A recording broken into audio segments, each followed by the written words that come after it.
Basically, it's the character simply went to buy bread, Oh. Okay. but it wasn't intimidated. At least doesn't express that he was intimidated by the Warforged. Maybe So you mean him. Maybe you saw him getting fired. Maybe you pity him. Or maybe he just latched onto you. Oh yeah, that was actually literally the last one. The Yeah, last yeah. one was- After he got fired, the doctor with nowhere else to go, he decided to follow. Sorry, the Warforged. Yeah, sorry. See, that's why we made the mistake. I need to change my name for campaign 4. But we haven't come up with a name yet. So anyway. Bob. Bob. Okay, fine. Bob. Bob decided like, hey, that one guy who bought bread didn't seem intimidated. I'm gonna follow him. So from that day on, the Warforged just follows him until I don't know. Maybe after a few months, he realized that this entire time Warforged has been following the monk. Yeah. So yeah, the monk, like after a while, just like okay. It's like, why you follow me? It's like, I got nowhere to go, I guess. It's like, oh, okay, whatever. They just walk. Then we are joking how like the Warforged is like the stand to the monk. So like the Warforged is like super big, so it's like always standing behind the monk in like this stand position. Maybe Anyway. the monk needed him in some way. Like, I mean, yeah, something like- happened before that? A showcase or something? They saw someone bully him or something? Or not take him seriously? No. An incident thing? What kind of incident? Amaga. So Hello.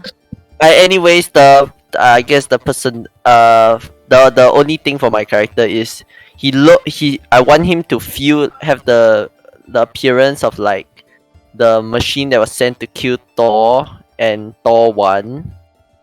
Has a personality, have a backstory of Bastion from Overwatch, and I don't know, a bit of a more intelligent Hulk. Yeah. This is for what game? Campaign 4. Oh, that. And I guess throughout the journeys with the monk, the monk is like teaches, I guess, somehow maybe he learned from the monk to try to control his feelings or something, or then while the monk learns about express learn to express himself a little bit better. Okay. Yeah, Interesting.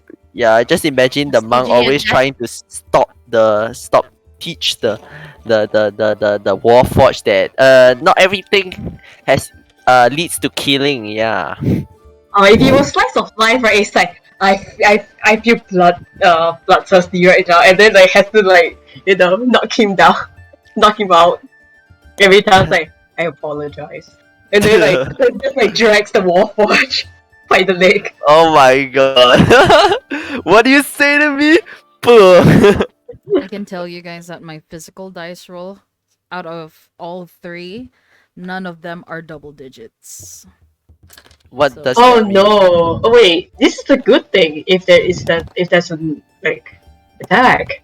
Do we Okay. want to switch? Like, wasn't there Make the last that time we say 6. we want to roll on Discord because the Oh no, it's fine again. It's okay. Oh, It's- okay. It was just for that 1 week, because D&D Beyond is doing some importing stuff. I don't know. Okay, I that's was just cool. worried that it might affect the whole website. So, which is why I asked not to use D&D Beyond, other than to just look at your character sheet and your modifiers and whatnot. But now Okay. it is okay, given last session with campaign 1, there wasn't anything bad that happened, so cool. we'll take it as it is. Relatively. He is Great. relatively. I'm so salty about my inspiration. You used it up, then yeah. Yeah, I did. Well, if you do Hi, something Ariel. in character, and it is something, you know, I would say I am very generous in awarding people inspiration. So Uh, we'll see. yeah, I guess. I forgotten where my character was already. Your character is still in that Yeah, Well, you've been plane trying to between sneak. worlds. yeah, yeah. I tried to talk back to that noble. Then the noble chased me away. Then Off a big noble. He's I literally guess that's the where son we of the ended off noble. there. Yes, I was hoping maybe to go back and see the guy. Hopefully, you can if you want to. We'll yeah, see. maybe we'll see about that. We will definitely see. I hope you guys have your character sheets, your dice sets, Yeah. your water, your snack, and everything in between before we start in. Well, just give it one more minute. Just for you to, just in case you need to rush to the loo or get something. Hey. Oh, Aka. Yes. Can I ask, right, if Mm. perhaps you could give an advantage roll to Kitsune's character for one of her attributes? I have given it to her. Oh, Yes. alright. Thanks. We did it on the spot, remember? When I We did did? your we were literally there physically, buddy. When I asked you to roll, I told her to re-roll. Okay. We decided that my Warforged name is called Bob. Bob the Destroyer, right? I'm having like That's like flashbacks. adorable. It's I when mean, your name is. It would be funny though, I would say, if Bob tries to do something and does nothing. It will fit the memes of poor old Bobo running off the cliff, getting slept, getting booped. Oh, that will be so heartbreaking. Damn, what happened to Bob? Bob is doing his best. Just not what we thought it would be. Let's see whether this Bob can do anything. Let's hope so. As it Yeah, speaking of is- that. Oh, yeah. Yeah. Go on. Have you read my PM? I will read it after the session. Oh, okay. Yeah, because Because I have an character idea, but you can't reply to it, so All right. I'm still waiting. Because I saw your ping, but I don't want to open it because if I open it, it's gonna show on stream. Oh, okay. So, No, I mean, I can open it. Spoilers. In Anyway, Oh. other means, but Okay. probably in Okay. when we have a break or something, I will open it up to get a quick look see. But yes, as much as possible, whatever you type in terms of your backstory and whatnot, try not to share it with others, because Alright. there is a chance it will be used against you. And you know I am me, so if you make a good reason to why I completely forgotten. Oh no. Oh I just dear. wrote it What down. happened? I don't think most of us have considered I have PvP, completely to be forgotten honest. what happened in the past half hour. I mean, I wrote it down today at 11:13. I knew that it could be. I was like, is this? Should we be saying stuff like this? But it is up to you guys. As long as it is within your character's, thingamajig, I don't know. I will allow I it. think I don't know. Maybe I feel like maybe my character is quite I wouldn't say reputable, infamous on the battlefield. I guess you can say that. So he's sort of well known. We will see. Oh, Aka, will you Yes. be free later after the session? Or do you have to go? I will be. I think I should be. Yeah. Then could we ask you like questions for campaign 4 after the Sure. session? No problemo. I am Yay! available to talk about that if you wish. You. Okay. So, I would love to Okay. tonight. anything else before we begin? Is there any inquiry you would like to ask? Yeah. Are we Alright. doing So video much. today? Sorry. Or are we gonna do video calls today? Or Um, I don't mind. I am technically dressed to do a video call. Yes. I mean, okay, you know what? Fuck this shit. I'm doing it. I'm not dressed. let's go. It's alright. It's not compulsory anyway. So just I don't have my makeup on. Sorry guys. I have no makeup on. I just have a like a turtleneck, whatever. All right.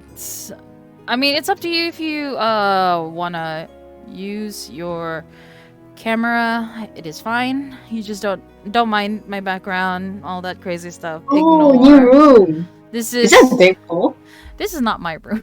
This is my brother's room that I'm borrowing because living room can be hot. I mean, it is a rather hot day today, I would say. Oh, is the big pool alive? I mean, hitless, but he is not alive. He is very dead. Per oh, se. I didn't know Deadpool can die. Well, in this in universe, the he is alternate dead. universe. In the alternate universe. How do I change the background? There we go. Video background. Blur. A blur bit. I'm just changing to whatever. Alright. You know what? I like Wampus Vacation. Or no, I look very dark in that one. Okay, we'll just pick this. Whatever. Can't wait to be back being dead. Okay. So, we shall begin. So, welcome back to our game where you guys have had a rather interesting entry to Alo where none of our dice rolls were ever that good except for one. And quite fittingly so, because he's the paladin. So I'm not surprised. Anyway, you guys met a group of traveling bards on your way to Alo. The same time you were ambushed by a group of outlaws who were somewhat contracted to attack you guys and to bring your bodies to, of all places, Hiram. Obviously, their attempt at your life was not successful. And you guys barely made it out of that encounter, but for some miracle, you guys made it. After which, you agreed to travel with the traveling bard, travel together to Hiram. And as you enter the village of Alo, you notice that it isn't what you thought it would be. It's not like the different cities or towns or villages that you've been to. It's more of this shoddy place where buildings are not well kept. Lots of shanties everywhere. It does look like a, what's the name for it? You know, the place where people who are not well off live in. Slums. Yes. Oh my god, I can't English today. I'm so sorry. But I will try with at my best. Slums. Yes. It looks more like a slum than it is a typical village per se. You also notice as your cart continues on to into this village, you notice people are taking in a very peculiar liquid, giving them a sense of euphoria in a life of terrible, terrible circumstances. As you ride towards the village center, one of you noticed that in one of the alleys, someone was being beaten up by two cloaked men. One of them, a third one, stands watch at the corner of this alleyway. You guys didn't stop for it. You didn't. You just sped off, and eventually you found yourselves a place to stay as the sun began to set. You found yourselves at Shoddy's, a rather deserted tavern where you guys decided, yeah, you know what, we're gonna stay here. While most of you went up to your rooms and decided to take rest for the night,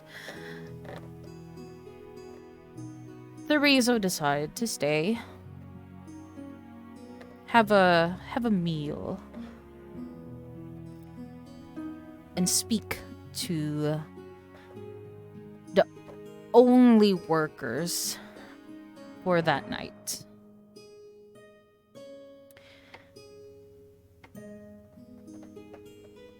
You have Mira, the host, and Henry, the cook. You spoke to them. You discovered, for Therizo, you discovered that Henry is an avid, I would say, not really a fan, but more of like a hobbyist of the culinary arts. He is not professionally trained to cook, but he knows a thing or two. Taking in notes from you, getting to know a different way of acquiring certain tastes and textures as your conversation runs through the night. For our dear paladin who decided to take a night's rest, he found himself in a interesting vision. One that he might have had many times before. But prior to that, he made an attempt to check his surroundings, his environment, in a divine way, as he closed his eyes for a moment to call on to his god. He found the ethereal chime of bells, ringing of bells, far in the distance, but not close enough for him to discern where it is, but it is there. So while you had that dream, that same vision, you begun to piece together a possibility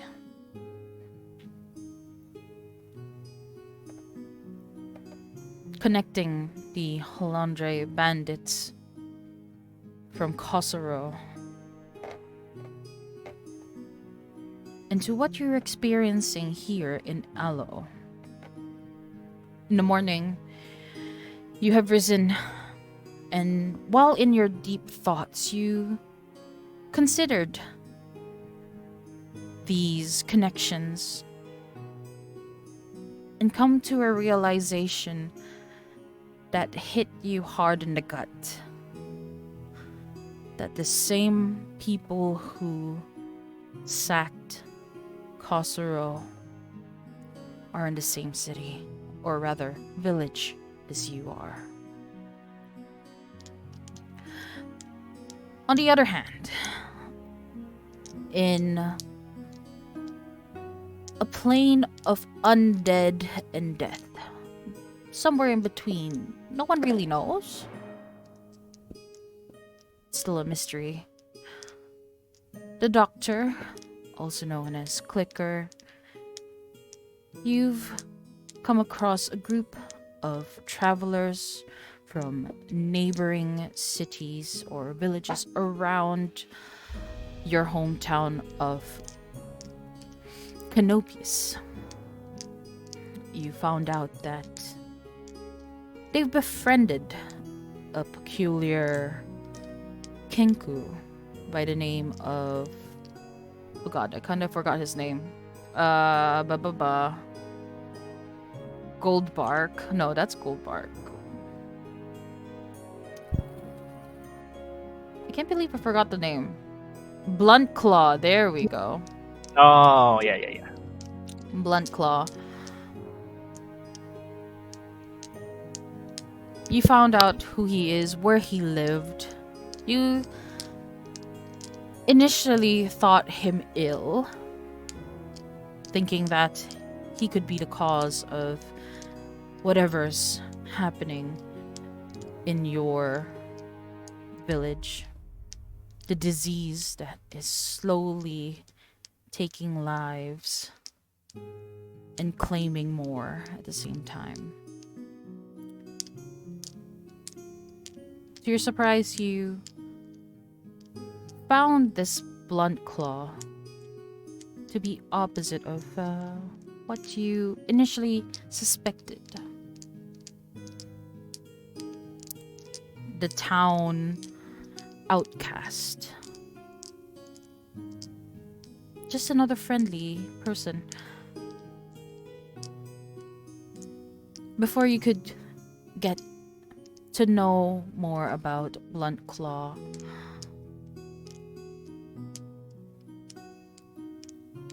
a nobleman, a noble Kenku, for that fact, barges in, chases you out, keeping a keen eye on you as you left, or at least tried to. That you gave up on trying to snoop and made your way back to the village.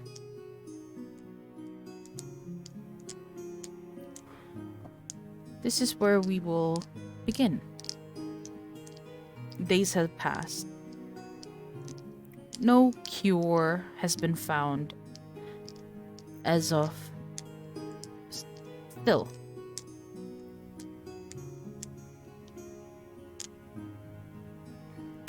But the number of Kenkus getting ill is increasing tenfold by the day, overwhelming the shaman and as well as yourself.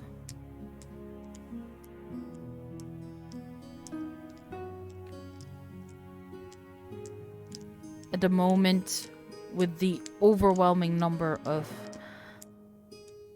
people in need, a declaration has been made by the rulers of Canopius. Quarantine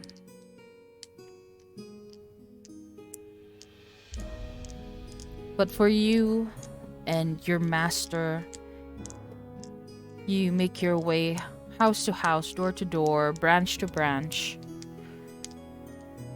ensuring the best medical service you could provide, despite still not finding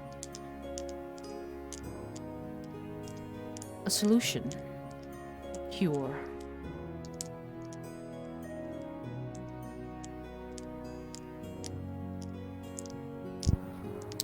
Which brings us to your home. Your master walks down the stairs, looks at you through his mask, shaking his head.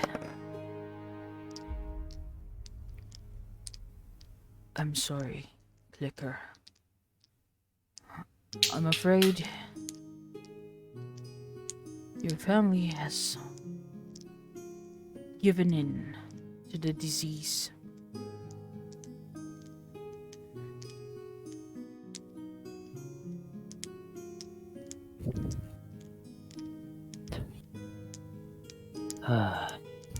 How could this happen? Isn't there a quarantine? I would say it came a little too late.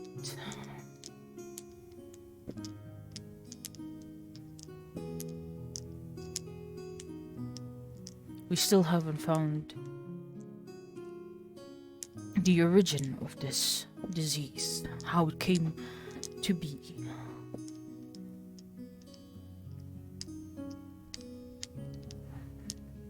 It is rather upsetting, but we still have to try.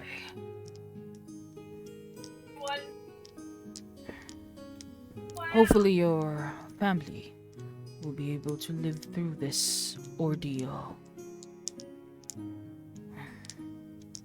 But you know, as much as I do, once a body's touched by this disease,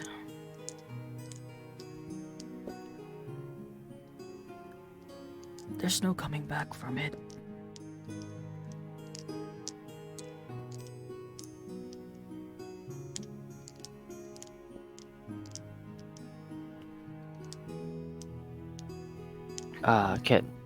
Is it still possible for me to go see them? At this point, I can't stop you. Please, spend as much time as you can.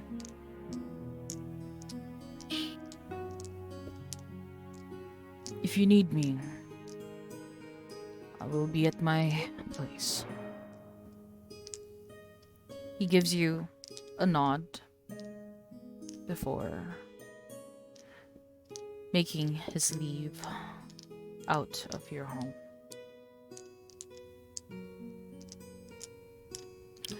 You are now alone in your home. The blinds are closed. Inside is dark, but clean. Everything is where it should be. But it's not lively. It's quiet. It feels empty. Say this to me all the time. What do you do?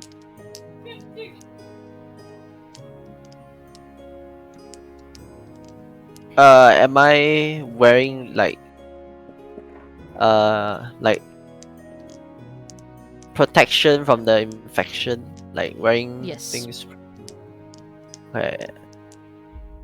You don't have the same mask as your master, but you do have this like bandana just tied around your beak.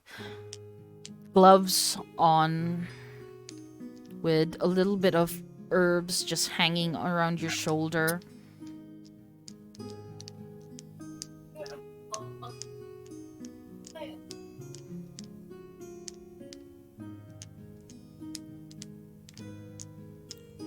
Okay. Yeah. Then I'm just going to see my infected family members. Okay. You make your way up the staircase inside of this hollowed out branch that you call your home. Each step feels solid. You just go.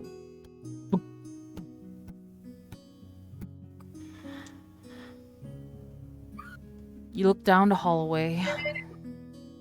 It's dark, but not dark enough that you can't see. At the end of this hallway is your parents' room. On the left side, your room, and on the right, your sister's.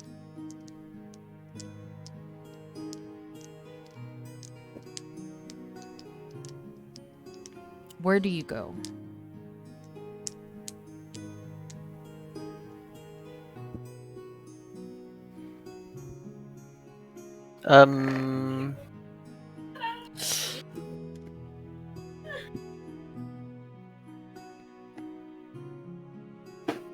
I think I will go to my sister's room first. Yeah. Yeah, I'm going to go to my sister's room first. Okay. You approach your sister's room. You notice the door, bright baby blue in color. And outside you see a note. Password, please.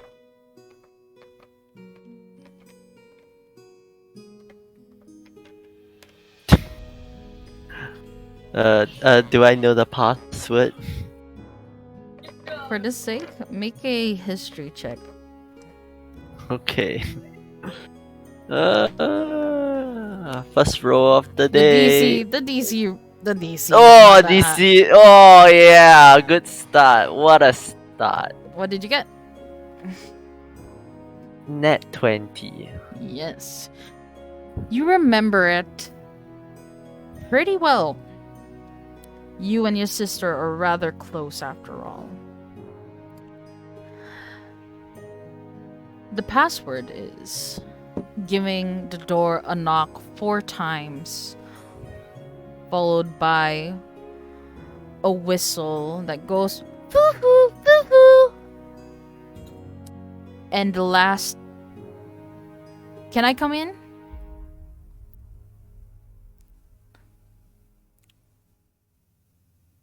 So it's a knock, a whistle, and a phrase.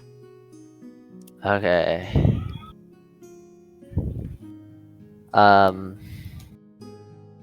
Okay, let's see whether. Wait, 1 second.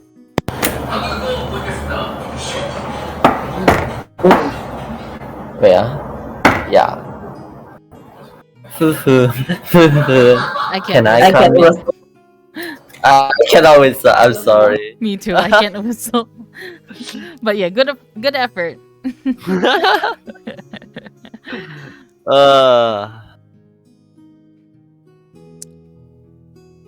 You hear this very croaky voice from inside.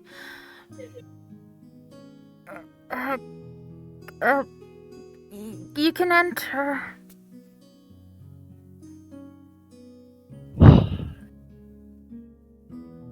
Followed by a series of coughing,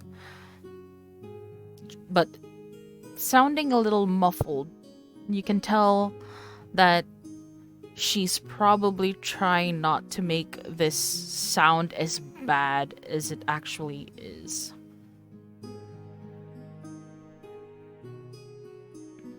What do you do? I presume I have medication on me. I would like to ease the suffering of my sister with some medication. Okay. So you're gonna do that behind the door? Behind? Oh, I haven't gone in. Mm-mm. Oh. Yeah, I'm just gonna. Okay, then I'm gonna open it. Yeah, I'm just gonna enter. Okay. You make your way inside, opening the door. Peeking your head in, you see your sister kind of balled up in a corner right next to the window, which is closed right now. But the blinds is moved to the side, allowing a little bit of light in to her room.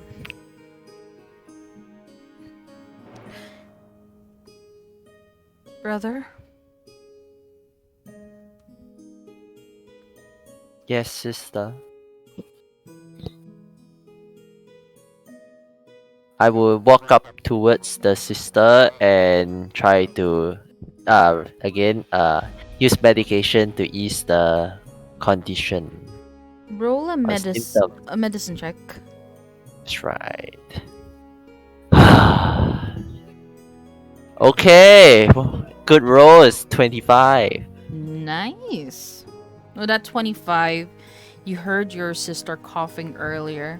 You see what appears to be this pot of water. You put your hand on top of this pot. You feel it is relatively hot, but not hot enough to burn your hand when you touch it.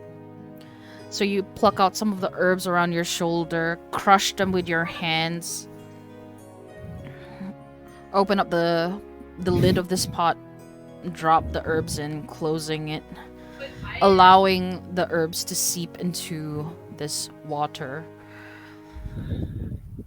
It takes a moment. You have to wait for maybe around 1 or 2 minutes for the water to be infused with the medicinal properties of the herbs you just crushed.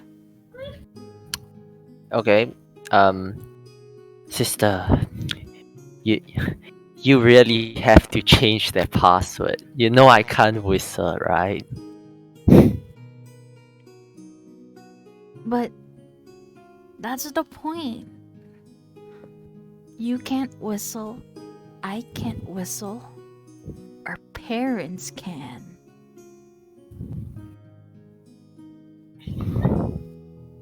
So I know it's you.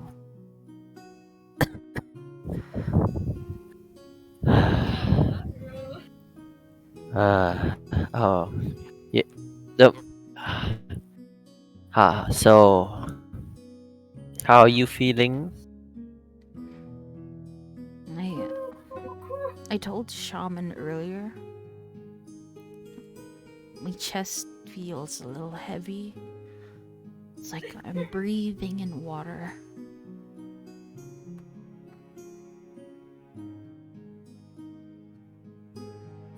I see. It's Wow, not like, you know, I mean, we live in a rather humid place, but it doesn't feel like that. It feels like you're drowning, trying to breathe. Don't worry, I am preparing some medication that will hopefully ease this pain, this drowning feeling. For now, take some rest. She nods her head.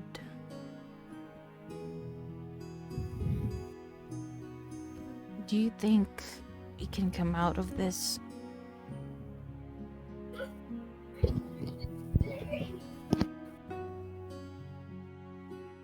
There's always a chance, yes.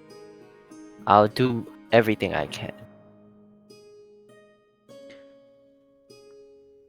Make a persuasion check. Ah! It's a tree. She tilts her head to the side. You're not very good at cheering people up, huh?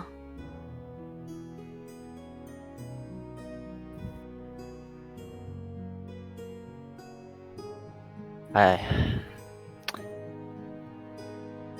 I wish I could. I I'm sorry. She shakes her head. It's okay. I've always known you're not the kind to give people hope, despite your ambitions. But you tried your best. And I guess it's your best should be enough. You're doing all you can to help the people of Canopius. That's not a easy thing to do.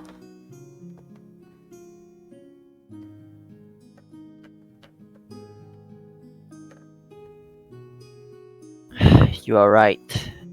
I would stand out. I think the thing was soaked finish already.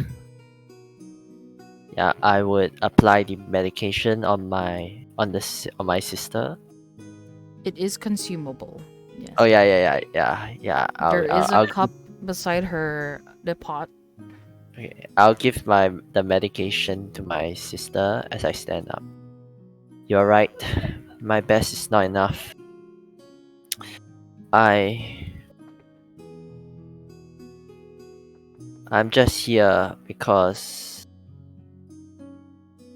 I'm not sure when I'll come back after this. I will find the cure. Please, don't leave me before I return.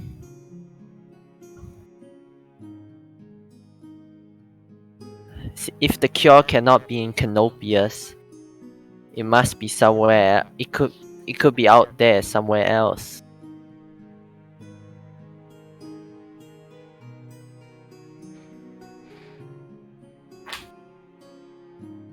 She Don't give up hope just yet.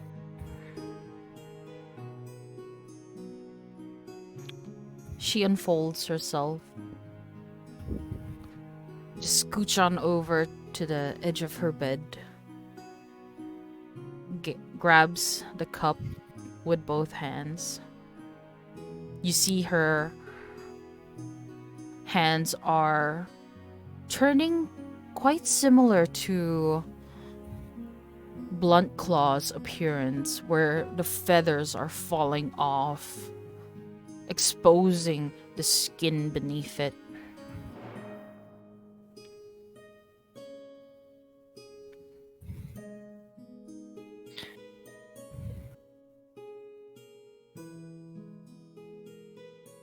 She takes the cup, drinks it.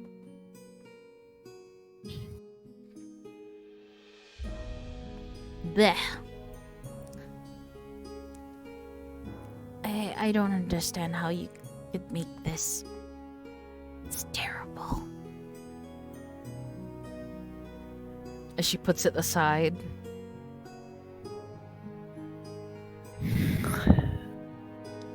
It's either this or the feeling of drowning, I guess.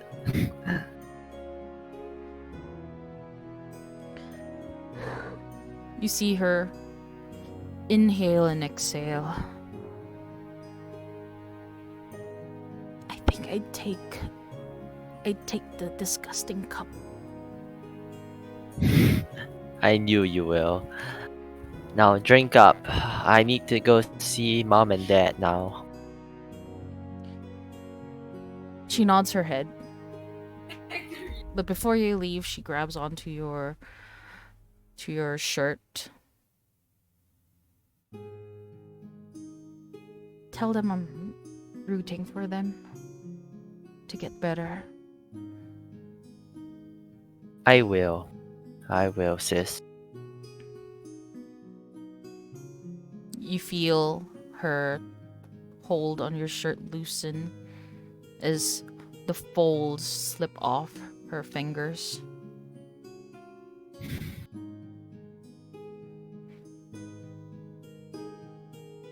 She returns to balling herself up next to the window, looking outside. From where you're standing, you can tell that there's no one outside right now.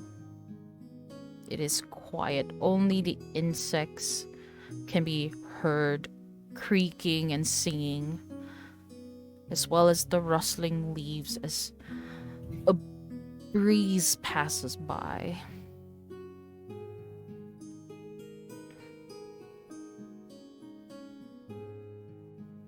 Where to? To the parents' room. You leave your sister's room, making sure that the door is closed behind you. You get a glance back up to the note on her door.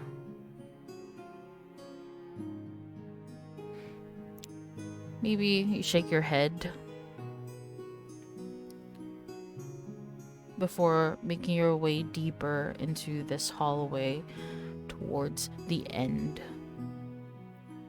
where a door, bright red in color with a curved arc as its top, awaits you.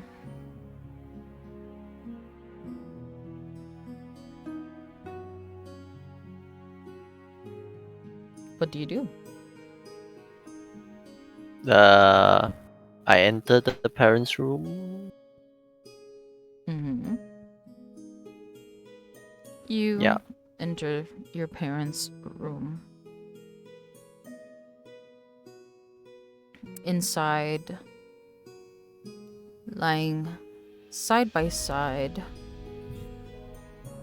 your parents, looking even more sickly in comparison to your sister. Your feathers fully fallen off. Their skin has rashes all over, but they are covered by what appears to be fleshy leaves, kind of just stuck on parts that have worser symptoms. Both of them remain still on the bed, but you see their eyes just turn to look at you. You hear an unintelligible groan.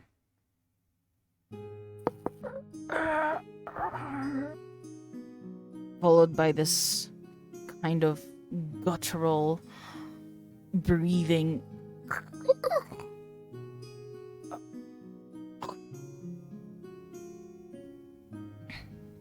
You can tell with your initial medicine check that they are in the later stages of this disease.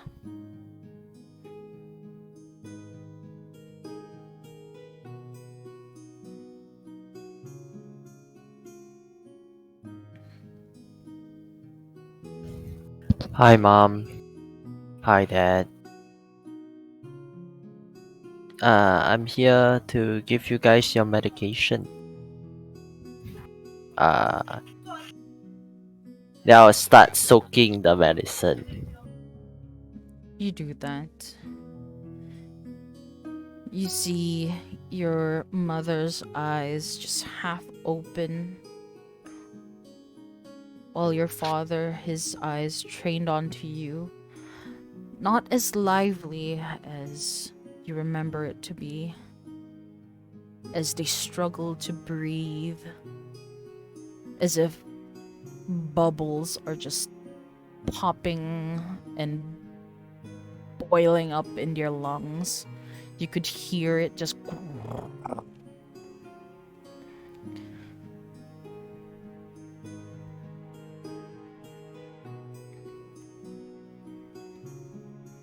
You can tell that your father is trying to say something to you, but he couldn't.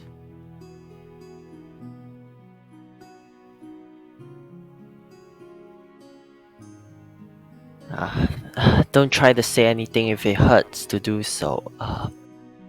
I know you're worried, concerned for me. I guess. Yeah, I'm fine. Sister's doing a little bit better after taking the medicine too. She's even rooting for you guys. Huh. So hang in there. Your father raises his hand, the closest one to you, up just by a little bit and coaxing you to hand over your hand.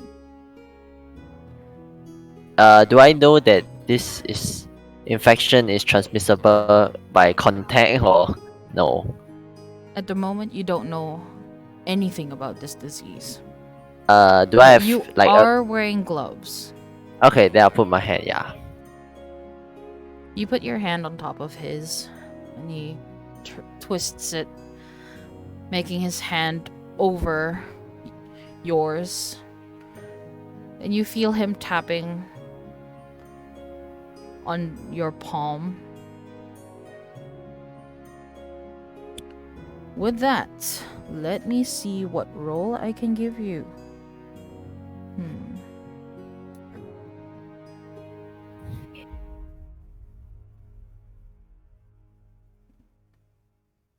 Bada beam, bada boom, bada bum. Let's see.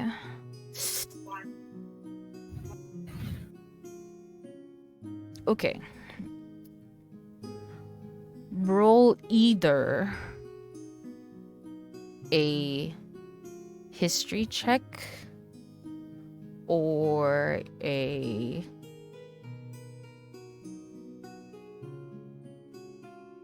perception check. I'll let you choose. Oh, Tell me which one you pick specifically, because both, if you choose something, they both have different answers. Yikes. Okay.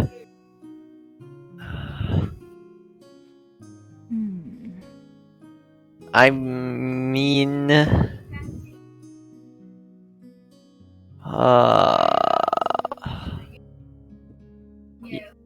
you know what? I'm gonna go perception. I got a higher bonus for that. Yeah, let's go with that, shall we? Here we go, perception. Okay, net 20. Okay. With that nat 20, What is with these rolls? as you feel your father tap on to the palm of your hand, you notice there is a pattern to it. And as you think about it for a good bit, you remember how your father has taught you a little bit of a secret message. For just to make things simple, it's Morse code. And as you watch his fingers and feel the taps on your palm, you piece together the letters that form in your head. And it reads as,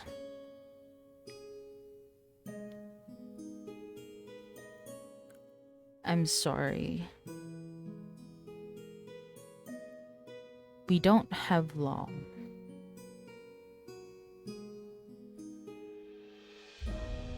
You try your best.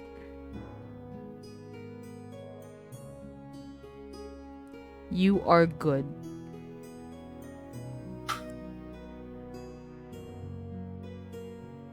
Never forget us.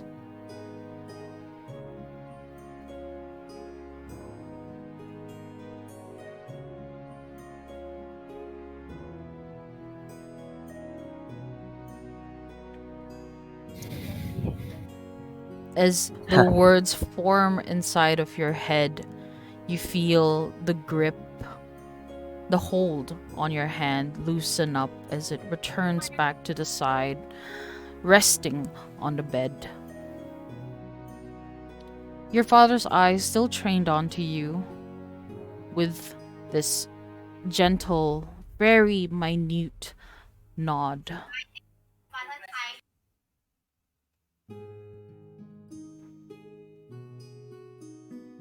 What do you do? Hmm.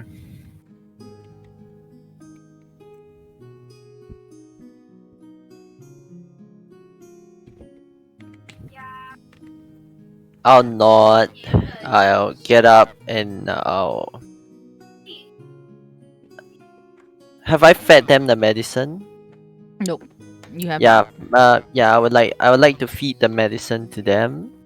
Okay. So you do so with ease. You pour the liquid into a cup. Make your way closer to the bed.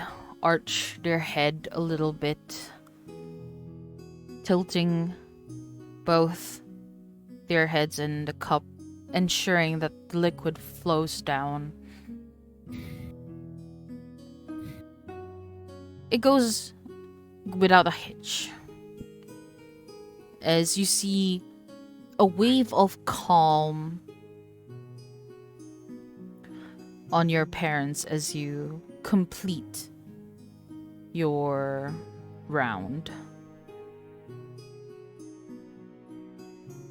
You settle their heads back gently on the pillow. The cup now empty, place it to the side.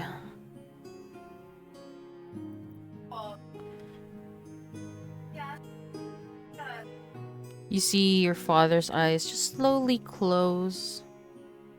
You can still see him breathe. He is still alive. And so is your mother.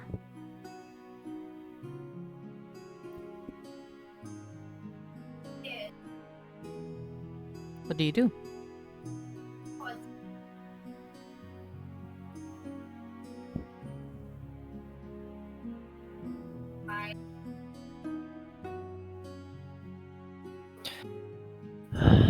Wow. Father, mother, rest well. I'll. Uh, I have to go now. Um. I. Yeah. I might be. I might not return for a while. Listen to the shaman's words and take care. Father, I know you said that I tried my best, but if the best I can do is you guys dying, that I don't believe that is the best that I can. I don't want this. Heck, I even forgotten about you guys. I hope you'll forgive me. Then I quickly I could leave and then close the door. Close the door behind you, and as you look forward, a dark, empty hallway greets you.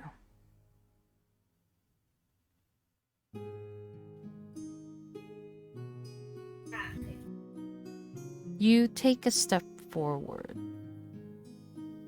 and then another.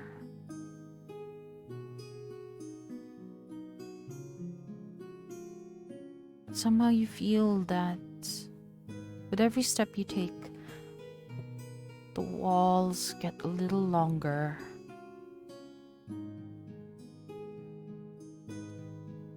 The exit, the stairway down to the ground floor, it's further and further.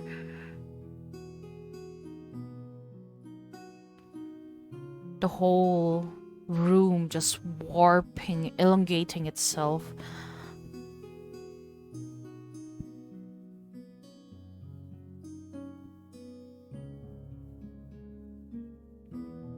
Before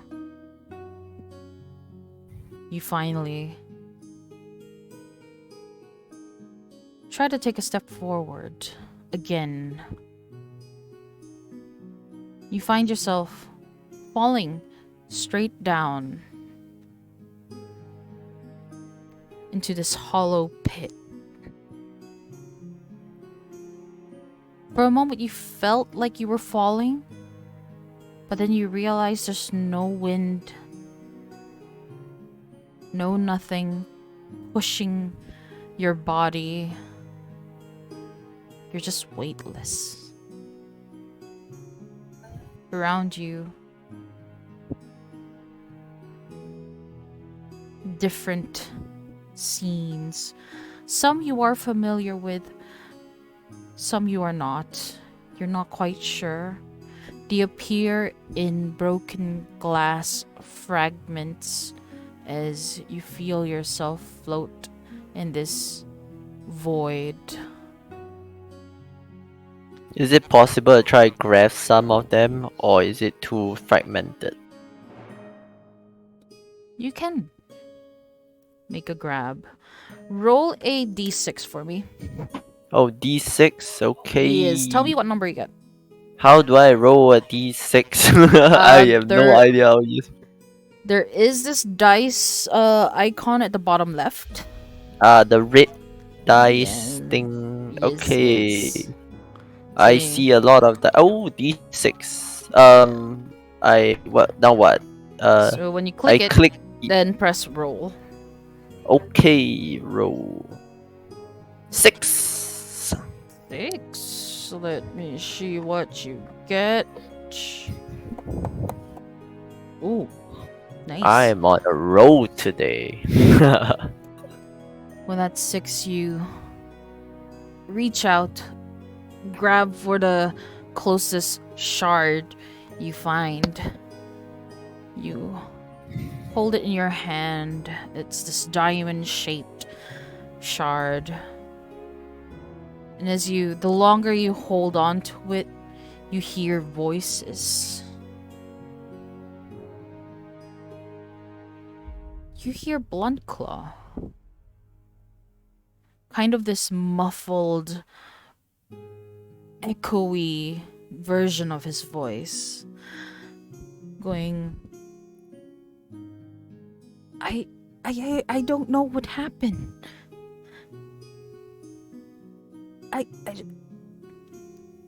We were supposed to be friends. And as you twist the shard in your hand, you look at its flat side. You see Blunt Claw staring back at you with a look of worry on his face.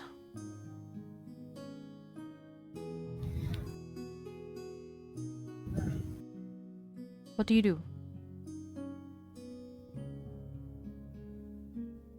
Wait, was Blanco talking to me? You just hear this voice Oh. in your head. But in this shard, he is looking at you.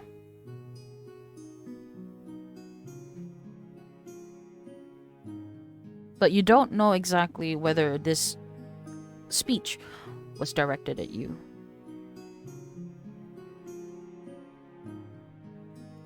Unless you want to roll for it, I will let you. Sure, why not? I guess, yeah. Insight. Inside. Oh my goodness, 25. 25. As you think about it for a good moment, you've heard this before. He is talking to someone, but you're also in the room with this person.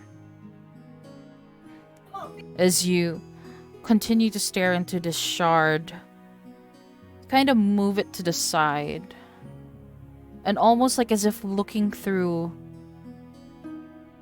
a magnifying glass, as you shift your body to your left with the shard in your hand, you see another figure. This more masculine, pretty Kenku you've seen before. His cocky posture screams, "I'm a fucking noble, don't fuck with me." You see Gold Leaf, son of the noble, the rulers of Canopius.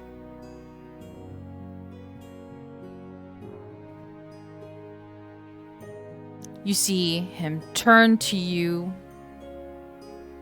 with burning rage in his eyes as you see his hand just reach out towards you. For some reason, it passes through the glass and grabs onto your shoulder. You can feel his claw dig into your skin as he pulls you in.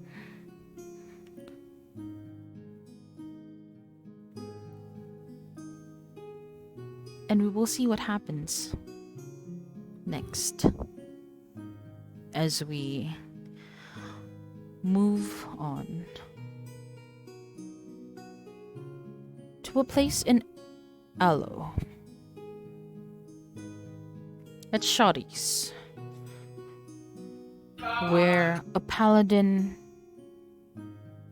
has come to his senses. Maybe come to realize a revelation. Thorthil,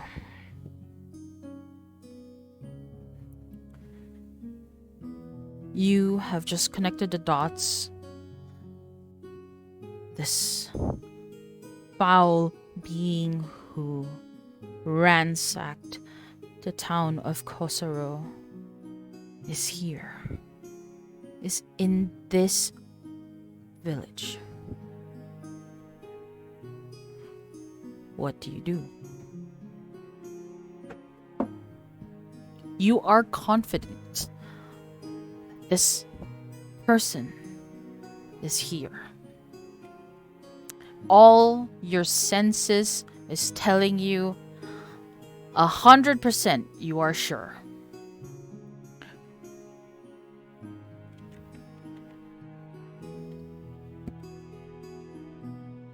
Is he speaking? Because I can't hear him. Yeah. Hang on. Okay. I was worried for a good bit. I was like, oh shit, he's speaking, but I can't hear him. Is it me? So he wakes up from his trance and he's sweating. Mm-hmm.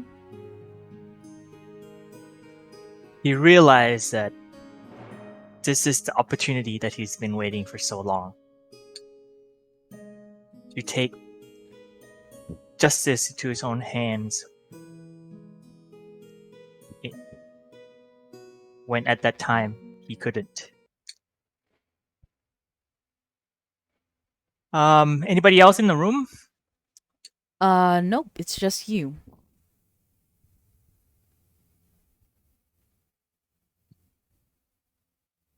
Is there any like specific how did he realize it? It was during divine sense, right? Yes. Is it during? Okay. During Divine Sense. Divine sense the night before. Yes. You woke up, took a shower, started cleaning yourselves, and then you begin to think about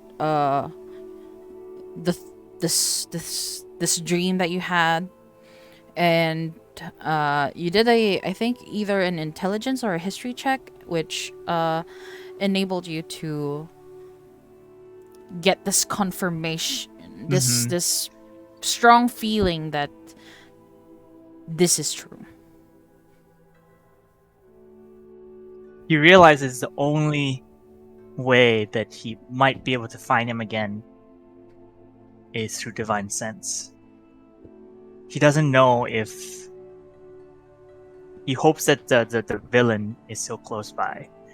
So he hoping to get a better, I guess, lack of a better word, reception. Mm-hmm. I guess walks outside to at least in an open clearing outside of the inn and see if he can cast divine sense and sense it again. Okay. In the meantime, I would like to ask, is Thorizo awake and waiting at the dining area? Because you were told the night prior that a group of people from the Covalescence will be having breakfast there.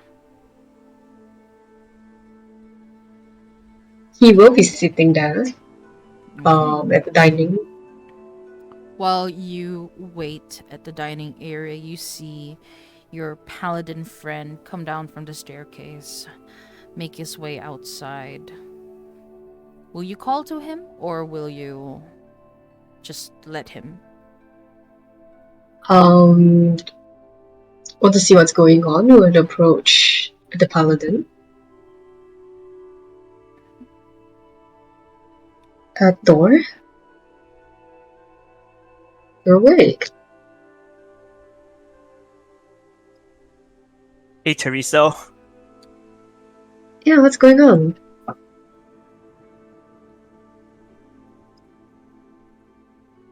There's something I need to see. I sense a person of evil that I need to bring back to justice. He's in the town. I'm trying to see and sense if he's still around. You're in Aloe? What was that? I'm sorry? Sorry, it's like trying to like whisper like here in Aloe. Yes, in Aloe. Do you need backup?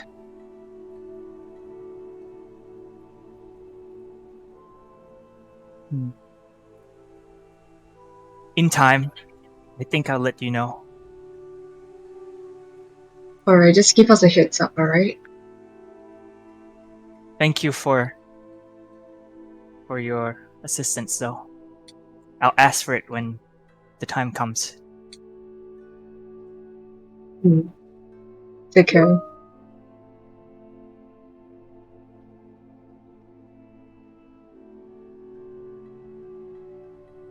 So with that, Terizo, what do you do? I would go upstairs and then inform the others.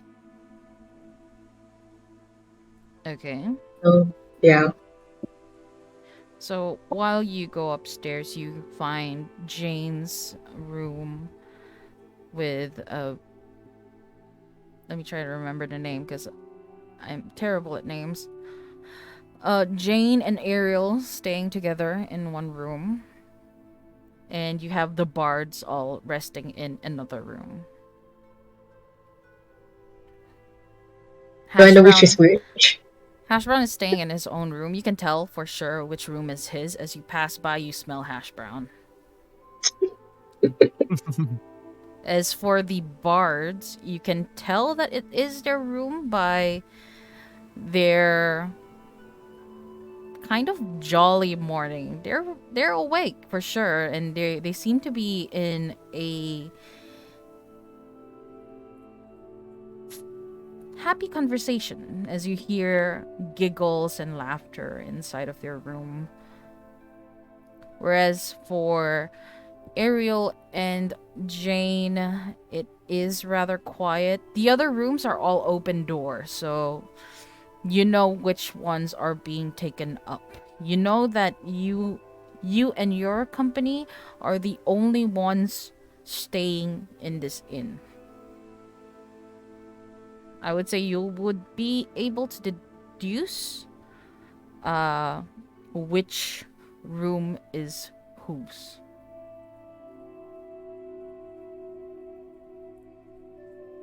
Alright. I guess first of all would go to hash brown. Okay. And yeah. Hash Brown would open the door and wave his hand. Hi hash brown. I have my own food. I'm okay.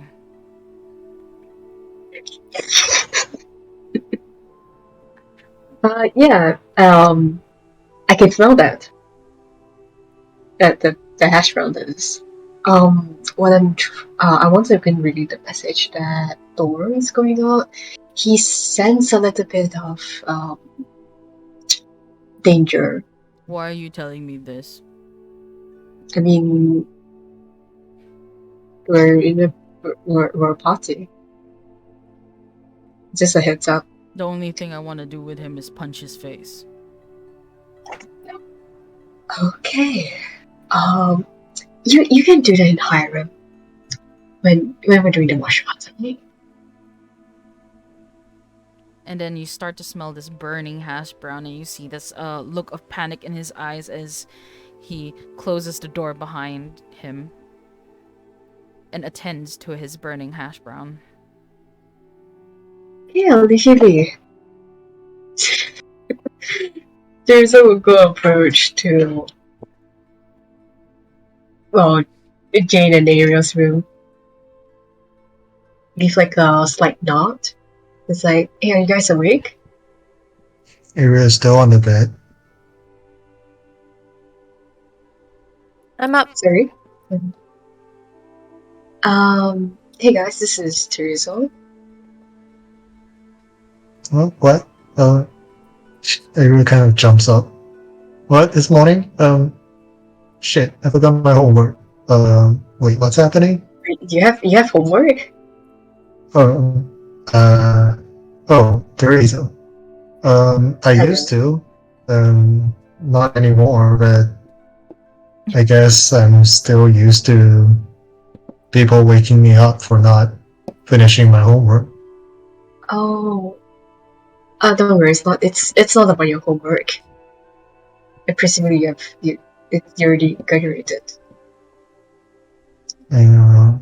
So, are we having breakfast or? We can. I just want to give a heads up that Thor is going out. He needs to settle something. Hello. We might want to be ready if he needs the extra help. You mean follow him? No, just on standby. When are you on standby when you're not following him? Well, he said he will give a signal. Tell us if he needs the help. Okay. Oh yes, breakfast. We could have breakfast right now. Yeah, I'm smelling hash browns. Is that the breakfast or? It's the hash browns is slightly burning right now. He might be making a new batch. Oh, okay. I'll get some from him. Alright. I'll follow.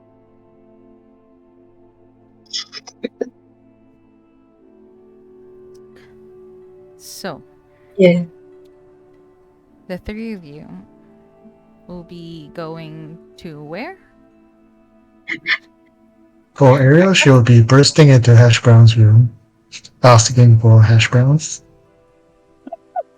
See Hash Brown just holding pieces of hash browns in his hand, and one just hanging from his mouth, just turning to you guys and like, Hey, Hash Brown. Yo! Unexpected. Thank you. Appreciate the hash browns. Sorry? You can have more. I'm making another batch. You can take the burnt one. As he talks through him just biting onto this beautifully browned, crisp hash brown in his mouth. With, you can see a little speck of red on it. Okay. But Ariel checks if the one she got was red. you don't see any specks of red on yours. It is a little burnt, but still a good hash Ariel brown. doesn't mind. As long as it's not like half black or something. Ariel doesn't mind. So she Alright. just took one and skipped downstairs. Okay. So with that, you guys got your hash browns. What do you do?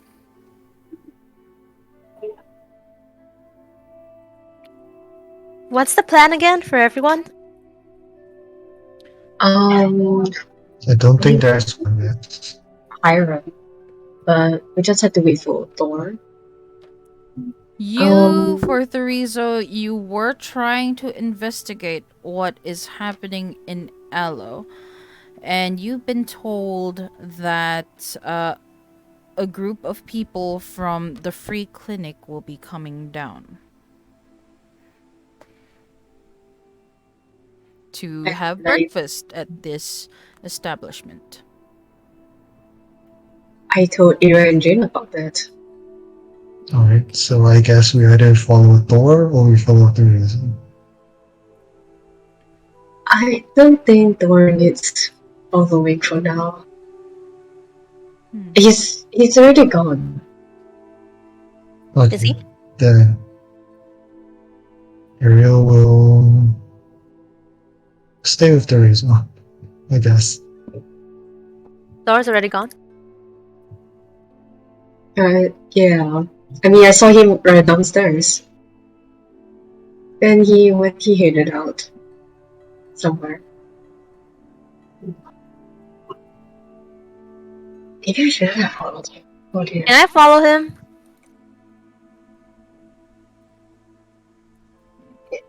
Are you asking the DM or are you just telling them? Asking Thor. Can I follow? Can I have followed you? But he's still there. Thor's not there, so Way gone, huh? I mean, he could be. It could be just like 10 meters outside. Yeah, I But could be like, outside. in. I don't know. I'm looking. If not, then never mind. I would say if you are not going outside of like maybe 2-3 meters from the from Shoddy's, you can still be seen. However, if you planned on walking around the general area, she will have to find you. Yeah, I'm So are you definitely not Okay. 4 or 5 meters. I'm gonna be maybe like a block or two away, just Okay. trying to find like a nice open area with like maybe like a small hill, or if there is like an elevation a little bit. Okay. That's up to you. Like I don't know how the map would be, so So Alo is not really in any kind of elevation. It is situated in a plain. So it's okay. relatively flat, but you can find yourself uh within, I would say, most parts of at least a bigger area of Alo by going to the city center where you pass by this statue in the middle. Yeah, that sounds like a good plan. So Oh. I'll be walking at a fast pace. So I don't know the timing, but Okay. if Jane will be able to catch up or Question. not. Have you put on your armor? Ooh, You would have?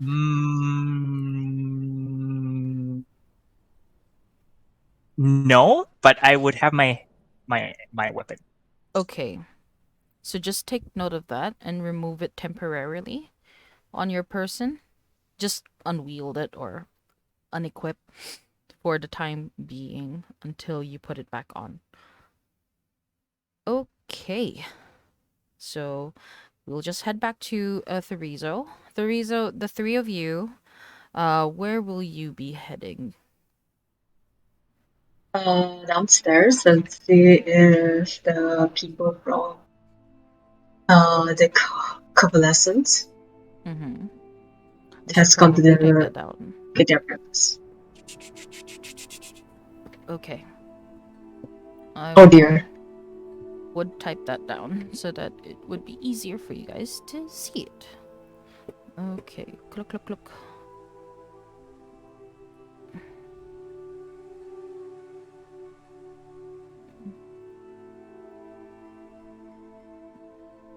Just copy this whole chunk and paste it here. Up, up.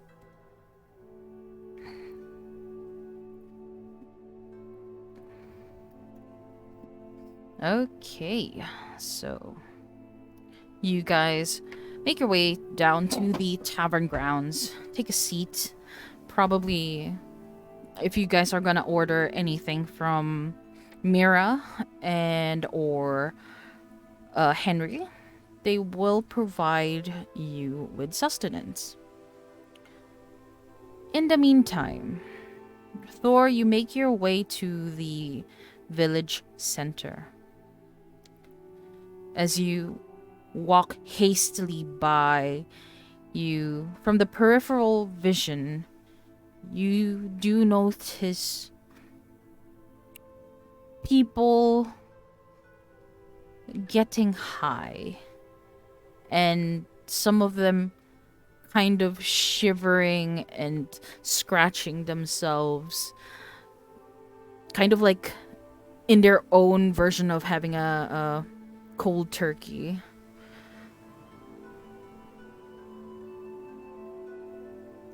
Do you ignore them? Yeah, I ignore them. I'm You- on. I'm kind of focused. Okay.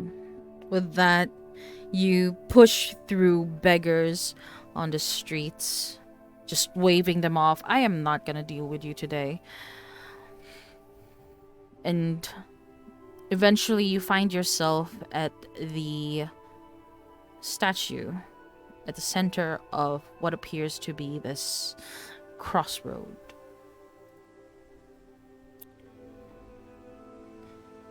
Okay.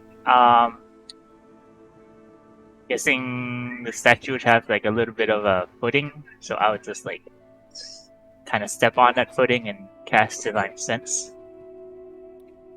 Okay. As you make your way towards the statue standing at the center of this crossroads, you close your eyes for a brief moment, and when you open it back up, your eyes glow in this bluish hue. You see pulses of light run through the city, the village. As you look around, you hear the sound of ringing bells louder. And towards the eastern side, the side where you and your party have entered, you see a figure in bright blue. You turn your attention to it, and the sound gets loud in your ears, blocking out all the environmental noise that is happening, the clanging of pans, the sound of people stepping on mud. It all goes away as all you hear is this ethereal music chime, ringing of the bells from this one figure on the east side of Aloe. what do you do? Does that enable me to identify? Like, can I sense like what they You look know like? for certain that this person is possibly celestial.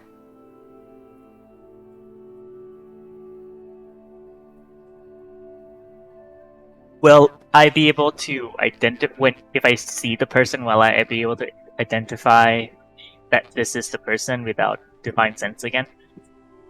I would say yes, Okay. just to make things simpler. And do I know what the sound of the bell signify? Like, what is the meaning of that bell, other than that associated with that person that was there? For now, this sound and feeling, you're not exactly sure how you know it, but you just have this strong belief that what your senses are telling you is true. Probably with some guidance from your patron. Can you say that last sentence again? Okay, that was a very long sentence. Which part did Uh, you something, miss? something about my patron. Yeah, just it possibly this sense of confidence in what you feel has something to do with your patron, or rather like a help from him. Like he's trying to communicate with you, but in a very vague way because Uh huh. divinity is very vague Uh huh. sometimes and not quite direct. So it's not associated with like a bad guy, but I just know that he. Okay. Okay. You just know Um. that this person, you don't know who they are per se, but you just know that this person who has this kind of ethereal ringing to it is the same as the one you have experienced, or rather seen in your vision.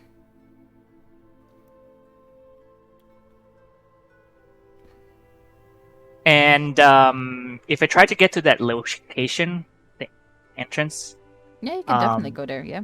yeah, can I go there? And am I gonna walk past the inn? Nope, you're going the opposite direction. Ah, Because the inn is like where you entered the uh did I say the inn? Where the person is where you uh huh, entered the town, uh huh. and where the inn is towards where Hiram is, or towards that side of the town, further away.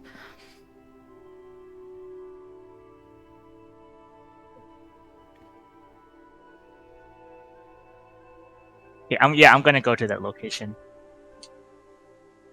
Are you going to do it sneakily? I will initially not doing it sneakily, but then when I get close, I'll do it sneakily. Make a perception check for me.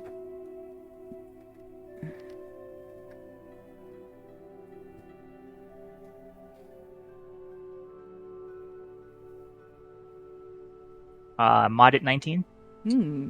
Modded 19. As you look around from the statue, you notice several pairs of eyes watching you at a distance. Some of them under shade, some of them in broad daylight, sitting over a crate. They are wearing a cloak similar to that of the Hollandre bandits that you encountered before. They're not even hiding, they're just watching.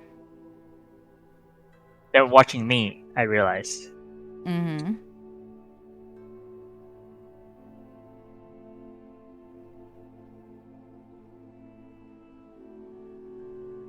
They don't seem to what do you call this?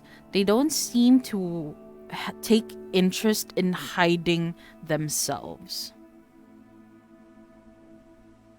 Okay, I would then have to sneakily approach that location. Make Can they lose their tail? I guess if it's like a tail. Mm. Tell me how you will do it, or how you Like plan to do it. as soon I realize Give that me a good give me a good solution, and let's see if I can give you a bonus. okay. As soon as I realize that they're watching me, I'm gonna make a turn into like a back alley and see if it's like gonna connect somewhere else. Mm-hmm. It definitely does. And then see if there's like I'm sure there's gonna be like homeless people around, right? Yes. I would say that with your high check earlier, you would know exactly where these Holandre bandits are. So I will try to go back in the back alley and find a homeless person and like give them money for like their cloak or something. Okay. And with their cloak, what do you plan on doing? Cover myself up and take as much back alley as possible towards the location. So you are going to disguise yourself. Okay. Let me see.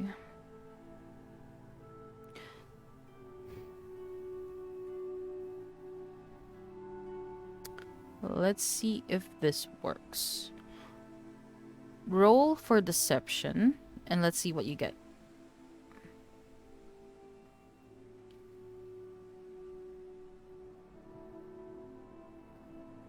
Modded 16. Modded 16. You are definitely able to disguise yourself well as a commoner, and with your ability to look around and discern if anyone is watching, make a stealth check with advantage. You currently do not have disadvantage on your roll because you're not wearing your armor.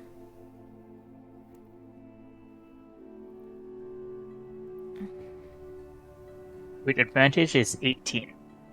With advantage, it is 18. You weave your way through the back alley, watching your step very carefully, looking just a little past the corner of the wall just to see if anyone is watching. These Holandre bandits seem to not care about them being seen. But you do notice that they are keeping a very close eye on the people around them. As you continue to weave your way around these bandits, taking a long way towards your goal, you find yourself at this tight alleyway with what appears to be this staircase leading up to a flat rooftop.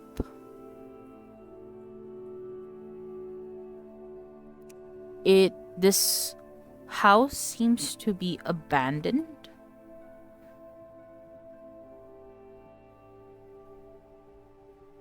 Is it like a good scouting spot? Yes. Or As you look okay. As you look to the side, you see the house is empty. You don't see any evidence or any clues or things that could tell you that Uh, the house has been inhabited for a while. You don't see any of that. You just see dust and grime everywhere.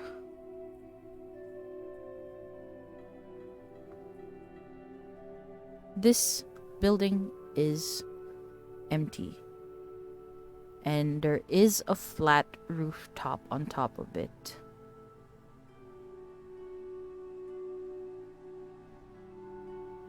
Get on the roof. Okay, you get on the roof, and you squat down towards the edge of the parapet, your eyes training down to the roadside in front of you. You see this silver skinned humanoid with white hair, short white hair, neatly combed back, studded leather armor, battle worn but well maintained, well kept, and two what appears to be daggers on his sides.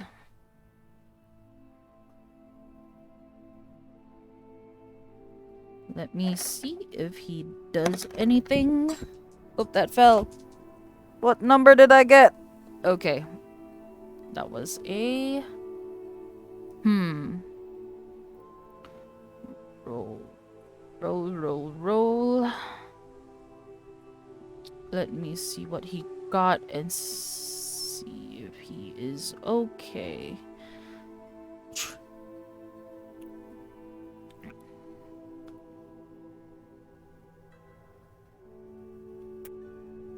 He looks around. You notice that these bandits are always aware of their surroundings.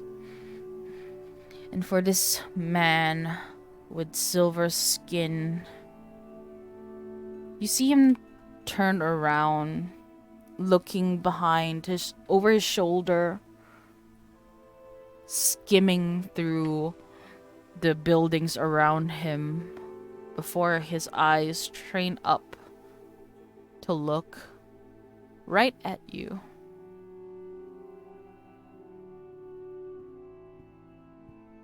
How far is he? He is, I would say, just the distance between the two of you, that would be just 30 feet.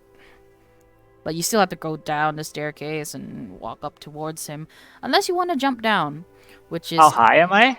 I would say that would be around, either close to 14 feet, or, let me get my numbers Uh-huh. right, because I don't do well with feet. Feet to meters. Okay, 15. Yeah, definitely. You would be around 15 feet from the ground.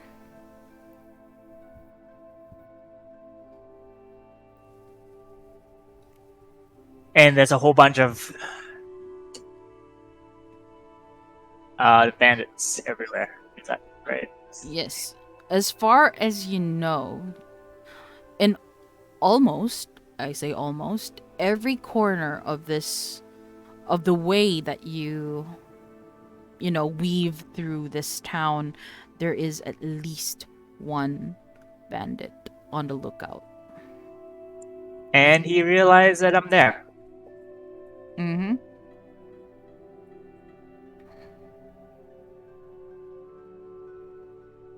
He's now looking at you.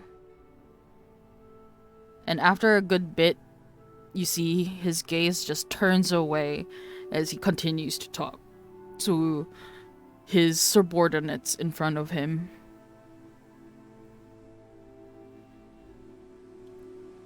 Doris pretends to be like a homeless person shooting up drugs. Just like sitting there in the corner, hunched over. Make another performance check. The 9. A 9. I would say that would be a good effort. Ooh. As you try to act like a junkie,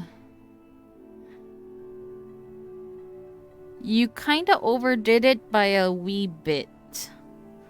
That you catch his attention again as he looks up.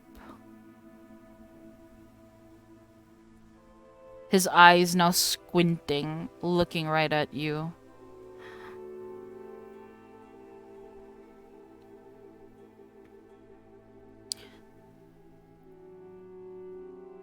You see him raise his hand up towards his subordinates and then does this motion like as if, shut up. Tilts his head, eyes now trained towards you.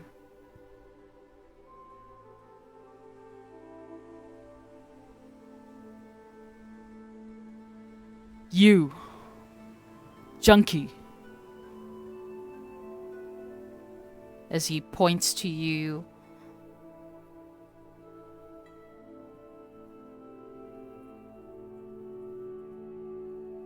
What are you doing here?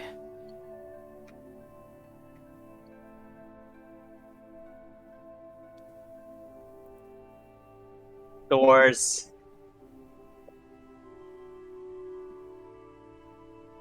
I guess so I'm gonna get down to the ground and I'm gonna crawl out of sight. And then once I'm out of sight, I mean like at the stair or something, I'll take off my cloak and I'll retreat back.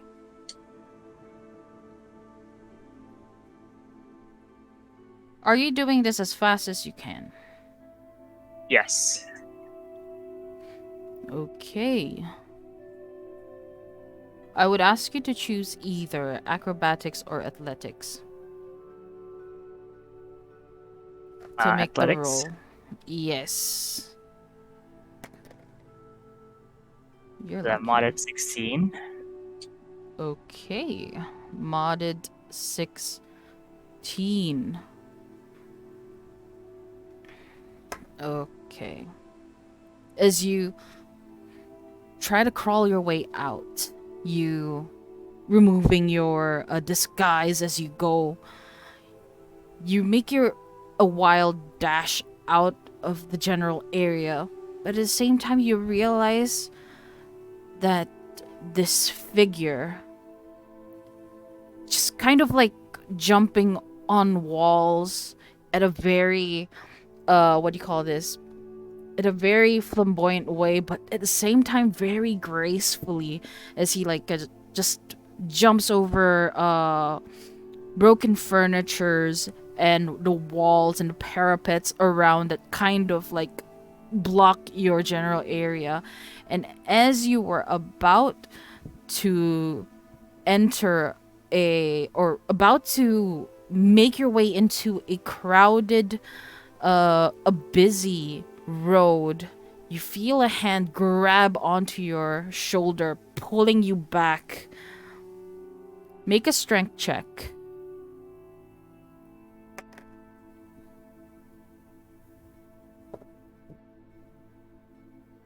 My god.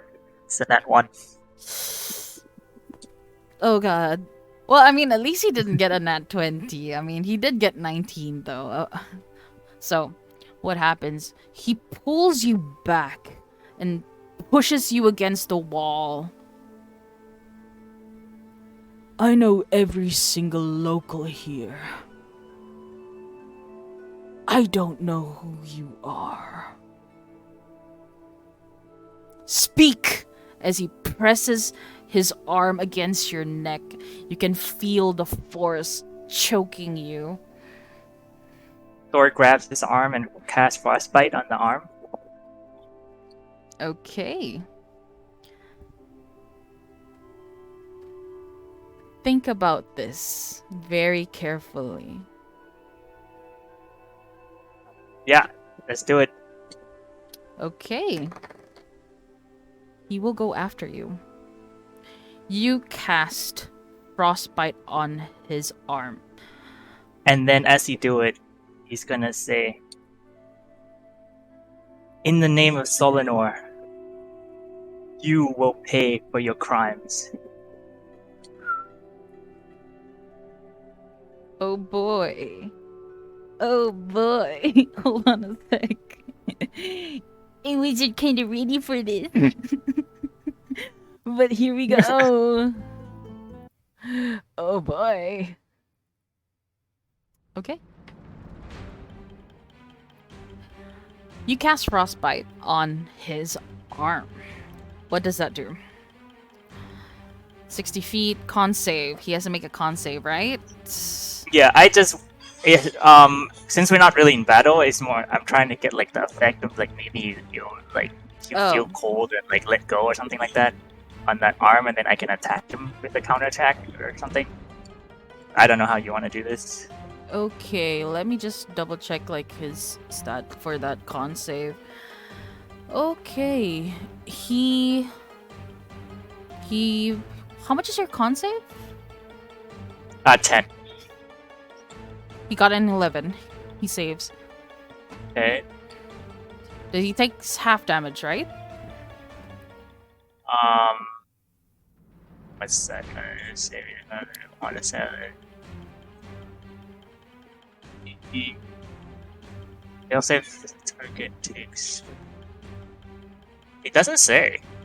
Oh. So on a failed save, the target takes 1d6 cold damage, but it doesn't say if it's success what success is. Okay. So I'm guessing no damage. Okay, no damage and no extra disadvantage, right? Yeah. All right. So you cast Frostbite, and you see these icicles form around the part of his arm that you held on to. You see him just. Nothing happens. You kind of see him just kind of wave it off like this is nothing.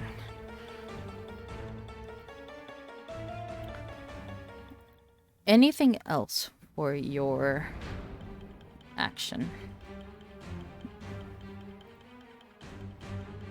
Do you have any bonus action that you would like to use? Okay. I would say we are in combat now since you kind of initiated that. That was the canter. That was an action, right? Yes, it will be considered an action. You have a bonus action.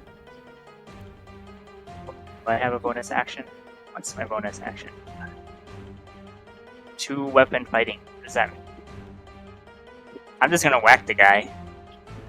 Well, you Does have that count as used... bonus action? You have to use a weapon. Uh-huh. Yeah, to be able to do the 2-weapon fighting. But you use a spell instead. Okay, well, Yep. let's... Bonus action. Thunderous Smite. Make a... Yeah, okay, Thunderous Smite. I want to make a big sound, too. Okay. Oh, but you need a melee. You need a hit with a melee weapon to do that. Okay, so I don't have my melee weapon? You did not use your melee weapon to cause the action. You used a spell.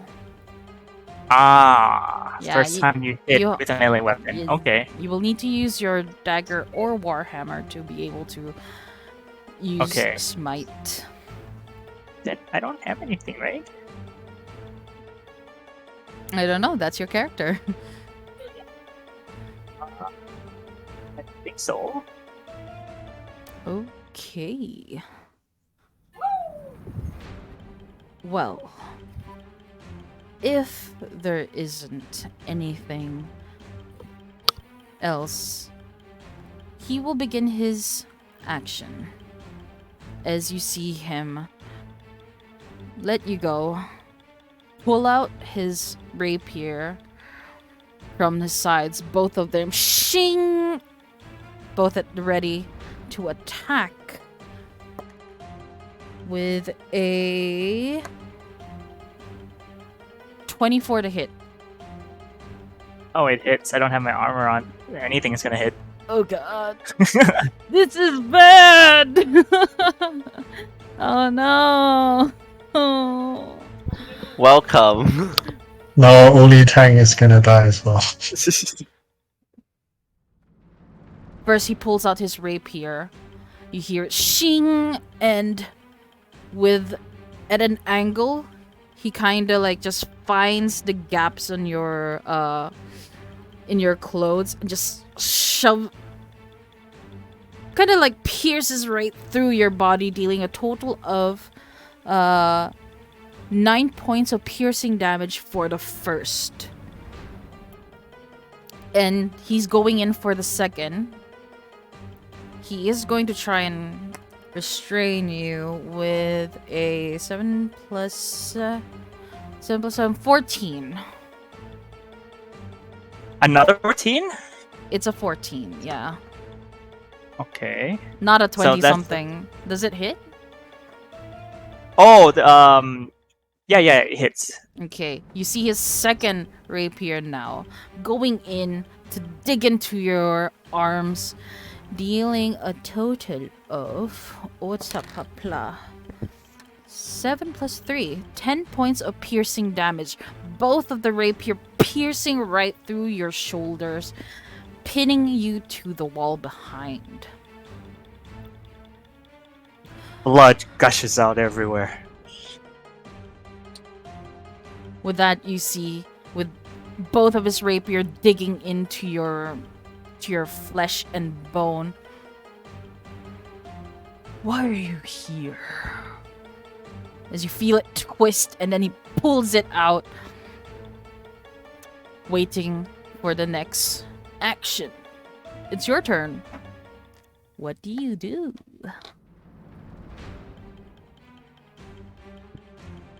Here to kill you. You are the evil of those who are innocent, corrupting and killing innocent towns.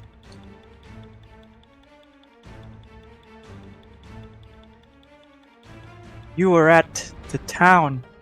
What's the town name? Kosoro. Kosoro. You were at Kosoro, killing innocent bystanders. And then I'm gonna hit him. Hang on. Channel Divinity. Oh yeah, I'm just gonna hit him. Yeah, I'm gonna hit him Okay. with my war. Roll to hit. Price is a 9. 9. Yeah. It misses. As you take your warhammer, you angle it above your head and bring it down. He just steps over to the side, evading it totally as your hammer ting, hits and digs into the ground, and you try to pull it back up, back to your side. Anything for your bonus action? Compel duel. Okay. What does Compel Duel do? You attempt to compel a person into a duel. The creature will see within range must make a wisdom saving throw. Okay. On a failsafe, the creature is drawn to you, compelled to your divine demands. Oh, right. A wisdom It has saving. this. Yeah. Okay. Of 11. It will has disadvantage on attack roll against creature Anyone other but than you. you. Yeah. Funny enough, he rolled a natural 1. Oh, okay. As you see him, his body kind of shifts, shoulders arranged, angling themselves, preparing for another attack. You see rage fill his face. This is Compared to your the judgment. calm day. and collected look he had earlier on. Would that be your action? Your turn? Yeah, that will be it. Whew. Interesting. He then angles himself again, his rapier swinging around, flicking the blood off of its blade, splatting on the wall, going in for another attack.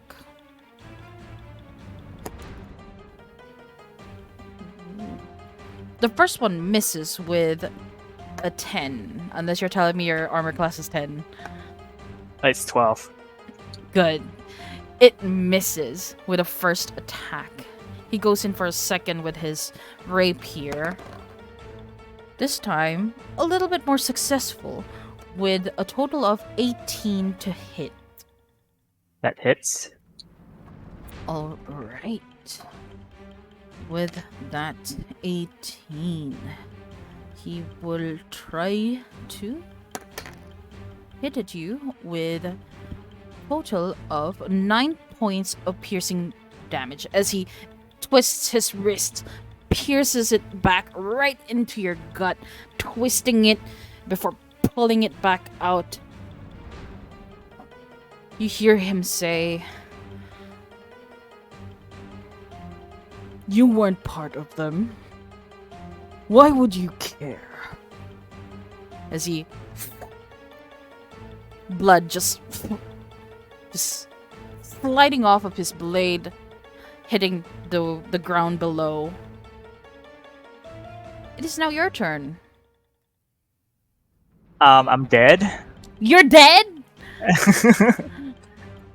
He grabs the blade as he Here pulls it it out comes. with his bare hands. I'm just gonna hide behind this DM screen right now. Well, another guy went out. Welcome. We all can know what happens next. Hello. Gets down on his knees with his Is there cut there off like a hand. death saving throw somewhere? But it's okay. He's okay. He's okay. He's good. You fall to the ground.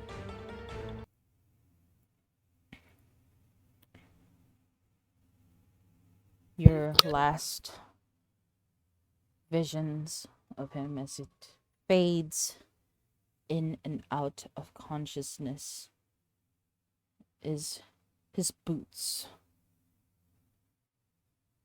interacting with the ground below it, crunching the stone and dirt under his feet. You see him squat down. His head just tilts to the side. You hear a mumbling, but you don't exactly know what he's saying.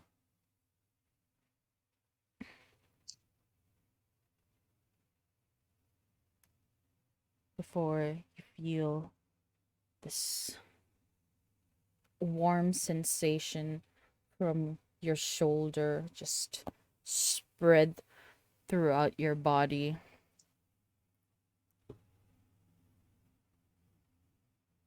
You come back to your senses.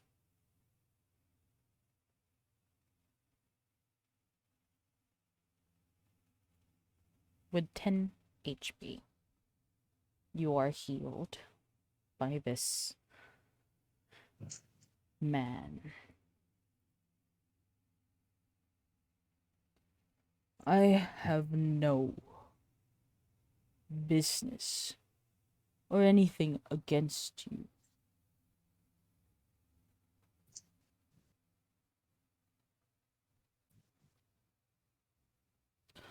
But should you come my way again,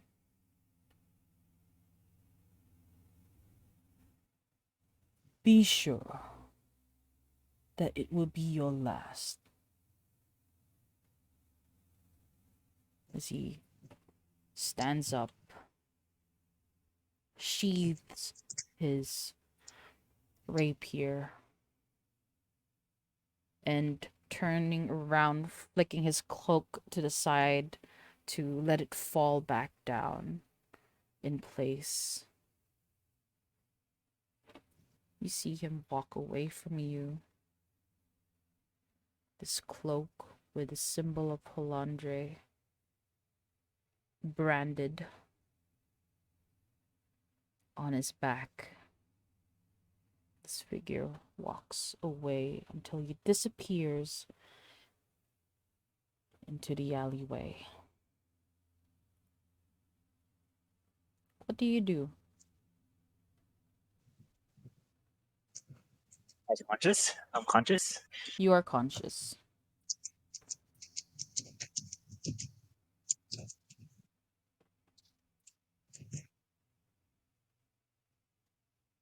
Am I up and walking? Like how? You are How currently good? on the ground, just still And but I'm in prone. good enough health to walk. You are being you were healed with 10 HP by this guy you just attacked. And is he gone? Is he still? You I you get did not as soon chase as I after can. him, so I assume that Okay. he has disappeared from your general vicinity. I tried to get up, and then I'm assuming that we fought in like an alley. Yes, you did. Just like stumble onto the main street and Mm-hmm. just gonna collapse on the sidewalk in hope that somebody will come by and help me.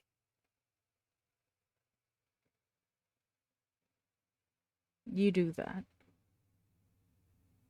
You see the same pairs of eyes that you've seen earlier just look at you without a care.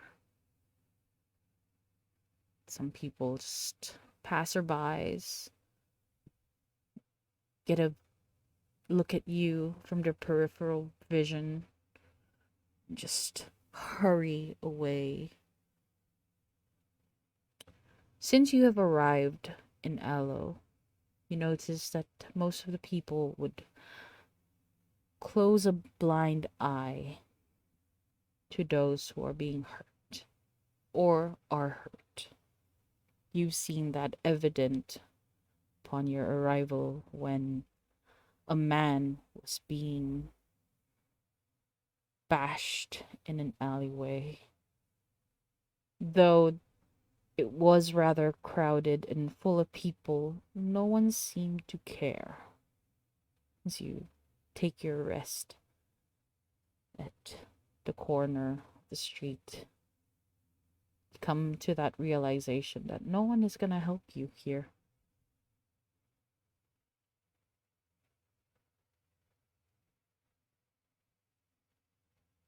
What do you do?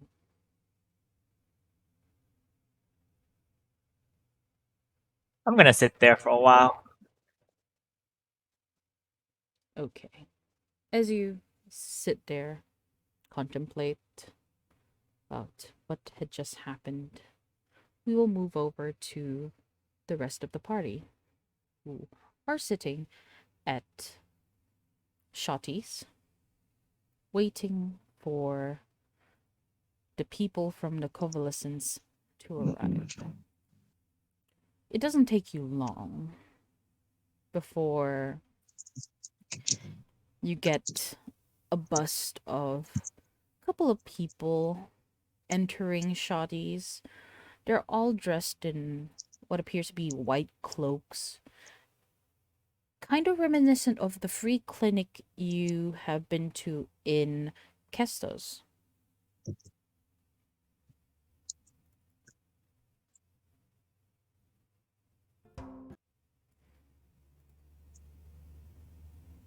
They walk in, they look rather haggard, just slouching and making their way to the nearest possible table. They pull out the chair, they take a seat. You see Mira making her way towards them. You hear them gathering their orders. Uh, you notice that they're not really one for anything fancy. They just ask for anything that is available at that time, which is the same soup that you have had the night prior. Some potato soup.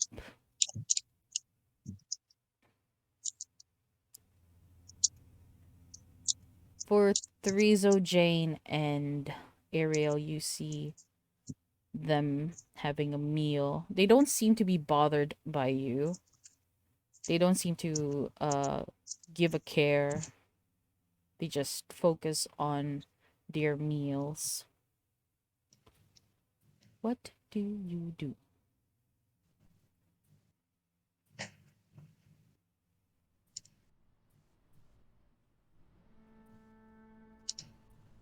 Doesn't particularly pique my interest, but I'm wondering what signal is Thor thinking of? Signal? Theresa said Thor had a signal, so I'm waiting for the signal. Oh, okay. How about Threezo and Ariel?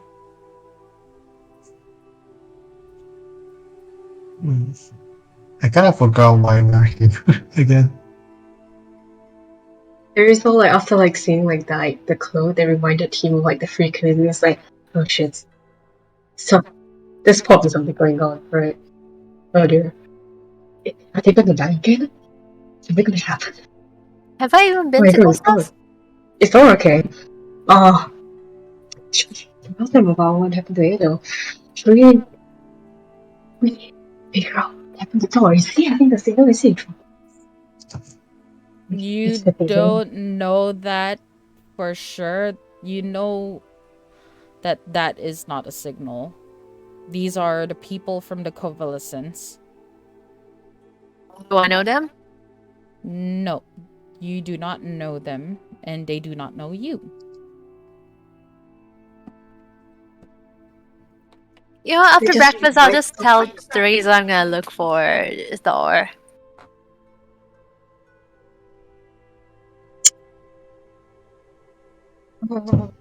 Okay. I'm just gonna go walk around. Okay. Ariel will be with Theresa. You know what? What? Jane, hold on for a sec.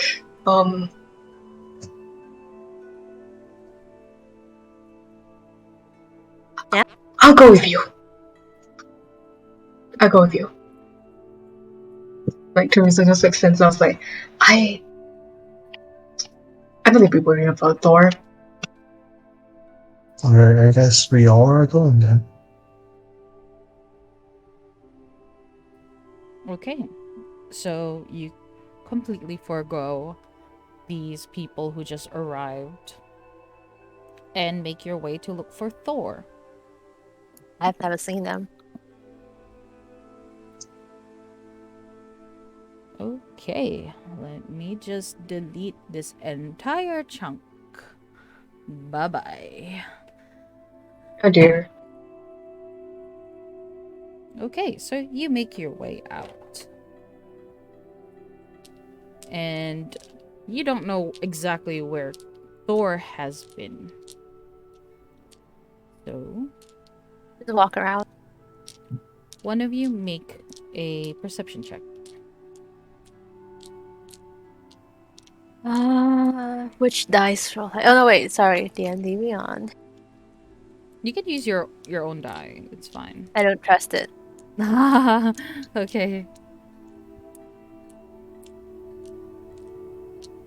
Perception, right? Yeah, perception. 19. 19. Okay, with that 19, I will get right to it. Odd or even? Pick Odd. one. Odd. Confirm? Yeah. Okay. I got even. Okay. This is what happens. You make your way through town. You ask for directions as you see some locals pass you by, some of them just sitting around minding their own business. You know enough to avoid asking those who are kind of shut up with drugs and whatnot. And you get an idea of where Thor would be. As you make your way towards the east side of town, you see this tall, rather handsome humanoid with silver skin and white hair neatly combed back in studded leather armor walk past you guys. And you get to hear this conversation that happened. Sir, what about that elven man? You think he'll be a trouble? I don't think he would be causing us any trouble anytime soon. But if he does, it's not that it's not that hard to get rid of him. Besides, we have no business with him. There's no money to be made. As they just pass you by. You walk straight down this road, and with your eyes open, your senses all alive, you see this bloodied elven man sitting at the corner of the street on the ground.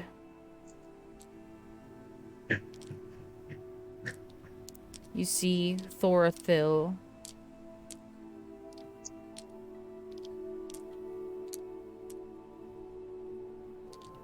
Yeah, go over and cure wounds.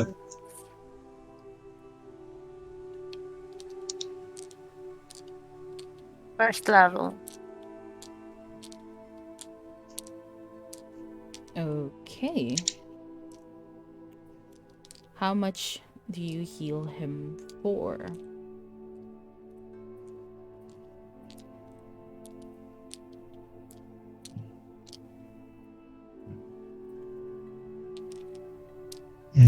Meanwhile, Arrow will run beside 7 him. points. Was it 7 points of HP? Yep. Okay, so Thoratil, just take note of that. You have been Yeah. given some hit points. And Ariel?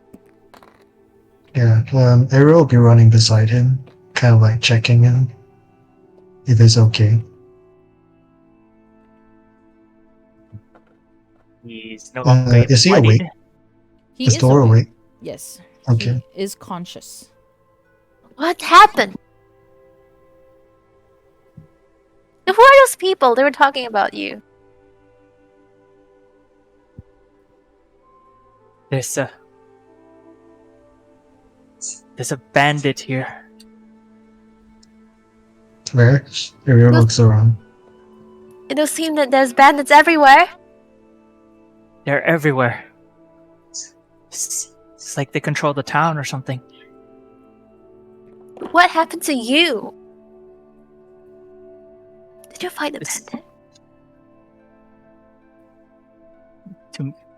This is nothing. This is nothing compared to what I'm gonna do to that guy. This bandit.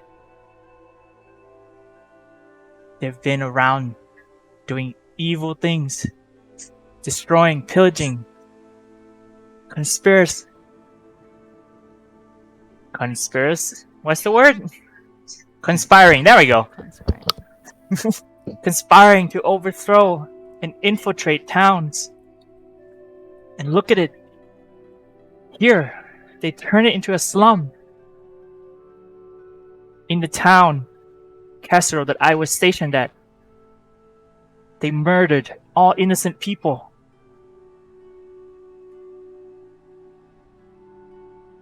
This is a crime they must pay. Anka, can I roll for intimidation to glare at Thor? I'm gonna cover my mouth. Roll for intimidation, and for Thor, also roll against it. A modded 13. I'm against being charmed, and magic can't put me to sleep. That doesn't do anything, right? That's charm is different. I Okay. would just say make a, what is it? Intimidation is under charisma. Just make a charisma check. It's a modded 10. You see Therizo looking at you with this glare. You have this sense of, oh shit, I fucked up. Like a disappointed look.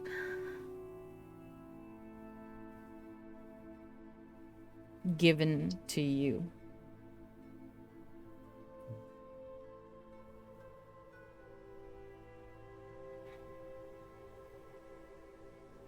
You are fearful of Therizo at this moment.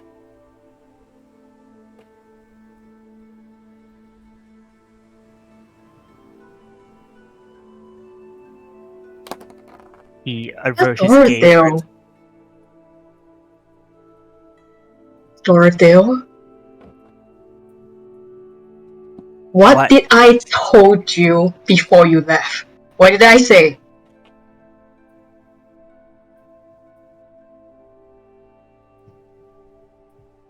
That I would call for help when it's needed. And? Hey, I didn't get the chance to, okay? I tried.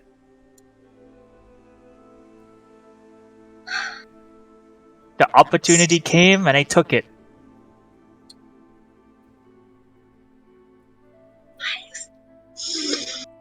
By yourself. You can't just walk in. Did you watch in the distance? Did you try engaging in battles? What exactly did you do, Dorothy? Look, I sense this person, okay?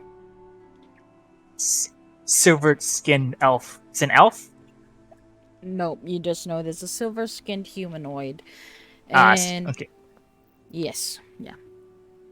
The silver-skinned person. Okay. I stalked the guy. Stealthily scouting. Then somehow he sensed me.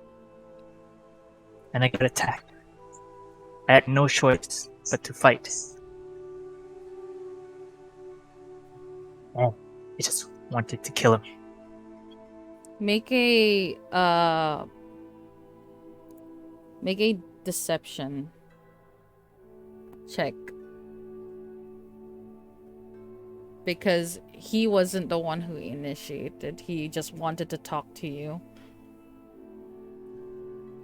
Bro, okay. Yeah, okay. Modded 14. Modded 14.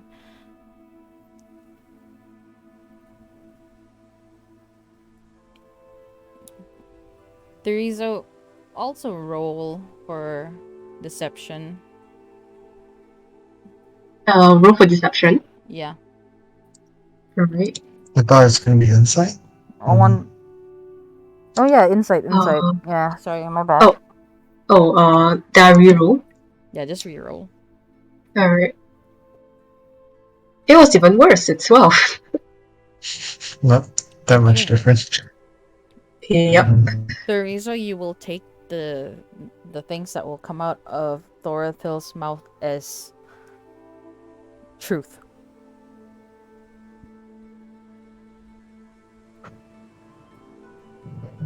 You at least try signaling us. I'm sorry? You at least try signaling us. To call for backup. I didn't have a choice. I didn't have the time. You could have told us where you're going. Like what you're going to do. Like, all we know is that you're just checking some things out, and well, Hey, here you are. I was okay. Like, if you know it's gonna be dangerous, then we can help. You know, Enough. I did what I did. I did it for a reason. I don't have to explain myself to anybody. you should go back for now. You need some rest.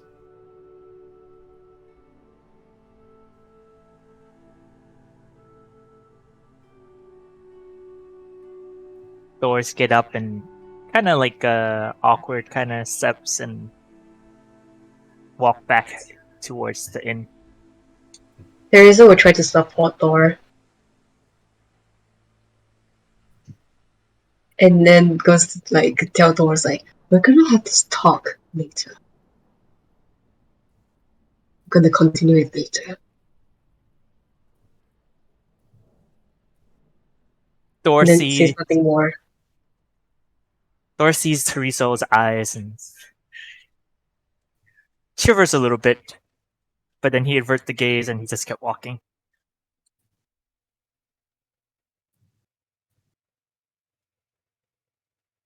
Okay. You guys make your way back to the inn. At this point, you would be used to the sights and sounds of Aloe, how it has degraded to where it is right now. You notice that the people do not approach you. Instead, they try to create space between you, the party, and themselves. As you get closer to the tavern, you hear laughter. As you enter the tavern ground, you see the bardic friends all sitting at a table, and you see one of them, Reverie, trying to imitate what appears to be like a big guy. Oh, look at me. I am a big man. I can do whatever I want here. And then they see you, and like a wave of concern just wash over their faces as they go drop everything and make their way towards Thor. What happened to you? You look terrible. Were you mugged? Whereas he got engaged in a battle.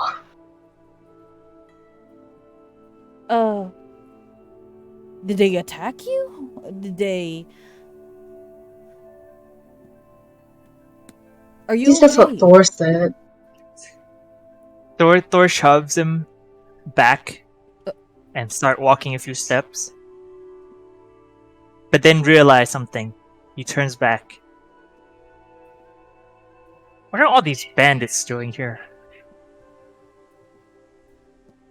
You see Mira, who was sitting with them, stand up. Well, they've been here for a good bit. We assume that they're being paid. By who, we're not exactly sure. We know they've been peddling drugs in this town.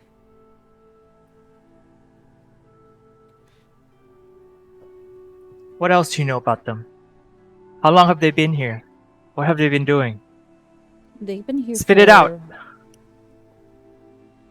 You see, Or you see Mira just back away a little bit and be like,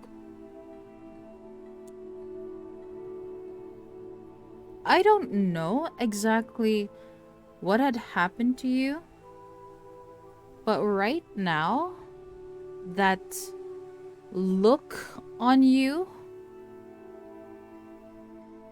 is shit. And if you're going to treat me like this, I suggest you get out of my tavern.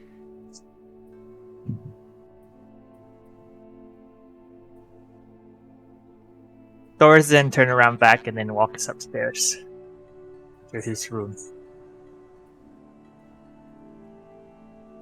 And as he goes up there, Mira just walks towards you guys, Thorizo, Ariel, and Jane. What happened to him? I'm so sorry, Mira. He sensed there was something going on. Going on outside. So he wanted to go and see for himself. Somehow he got engaged in a battle. Say that there were bandits all over town. And then he got injured. I'm gonna say, let me ask and run upstairs. I Okay. think he was trying to investigate the bandits. I think he has a history with them, and that's why he's very triggered when it comes to things about them. Perhaps it's something like injustice. I mean, he is like as what Hashbrown quoted, a paladin. Well, that paladin definitely has a stick up its ass.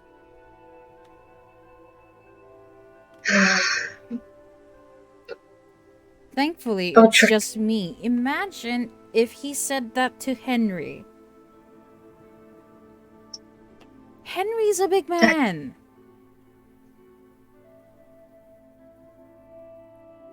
Who's him? That will be unpleasant. Oh, Henry's a good chef. We're over here at Shotty's. Yes, wonderful soup. Oh, You should try it out. Potato soup's amazing. Oh, sorry. I'm sidetracked a bit. Yeah, I'll talk with Dorothea about his manners. So I hope you forgive him about what just happened. And then Teresa would also like to apologize to the boys as well. And explain the situation. You know, I don't hold any grudges. As long as he apologizes and has his heart in the right place. I'm willing to overlook it. That was just rude. You just see her turn around and walk away. Clearing up the table that she shared with the bards.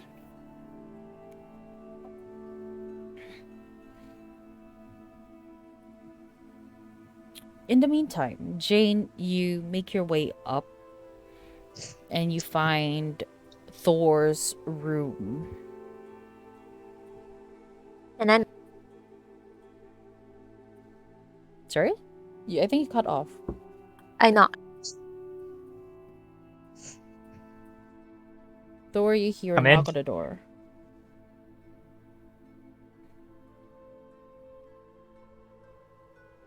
Who is it? It's me. Hey, Jane. In Can the I come in? meantime, yeah, come in. In the meantime, he's putting back on his armor and going through his backpack for some rations to eat.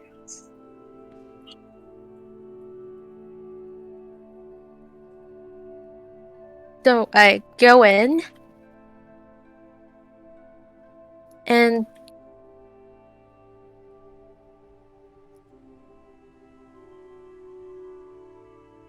Are you going out again?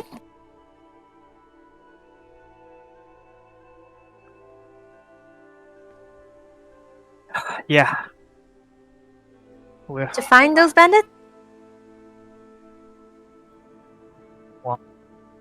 at least you find out what's going on around here. But this time, I've got to be ready for battle. Because they know that I'm here and they're everywhere. What's so special about these bandits? Because we've met more before and you weren't this angry. You knew them, don't you? Dorks give a little sigh. Sit down, Jane. I do. Want something to eat? I've eaten while you were. Doris give her grab some crackers from his rations, sit down, and hand her the cracker anyway. I take it, but I don't eat it. Look, a long time ago, when I still was a army paladin, I stationed outside this nice, peaceful town called Casserole.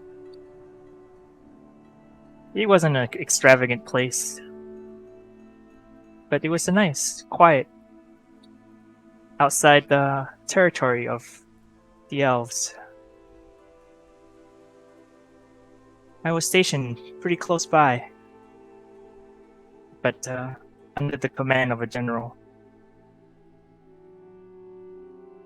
One day they were attacked by bandits. It was a slaughter. A lot of civilians died that day. Town was burnt to the ground. I begged my general to send in my battalion to help out. We were right there. We saw them coming in too. But my general denied my request. And all I had to do was just sit and watch as the town gets burnt and ravaged by this evil group of bandits for no good reason but money. But no more. No more will I listen to anybody that will stop me from bringing these people to justice.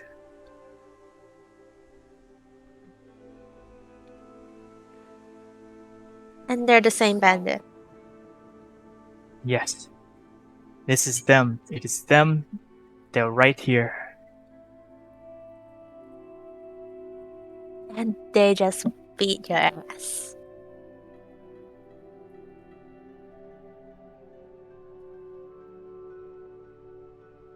Fortunately, yes. But that wasn't the plan. I was gonna What was scout it? them first. I was gonna scout them first. And then if the opportunity came, I would go in and chop off the head of the head. A serpent without the head can't do anything. But then I got found out.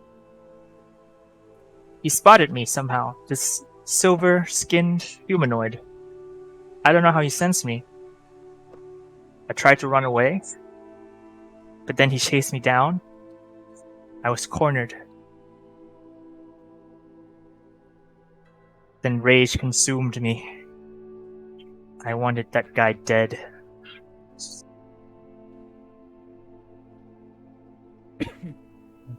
Then do you know the rest?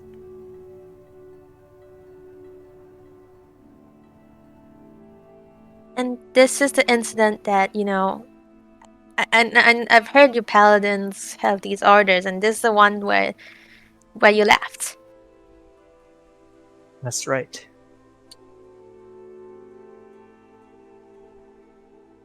the only reason I left. No more. These orders of just standing by, doing nothing while innocent people get killed. Yes, Paladin is of a noble order. But the elves, sometimes they can be superior, thinking that other races might not be worthy to spend elvish lives on.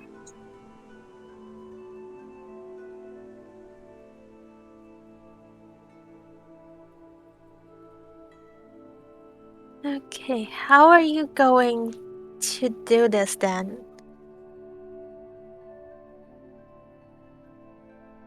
I don't know yet, but I'm gonna start by asking for more information now. Seems like they operate out in the open. I'm sure the local town folks would know about them. Can I come with you?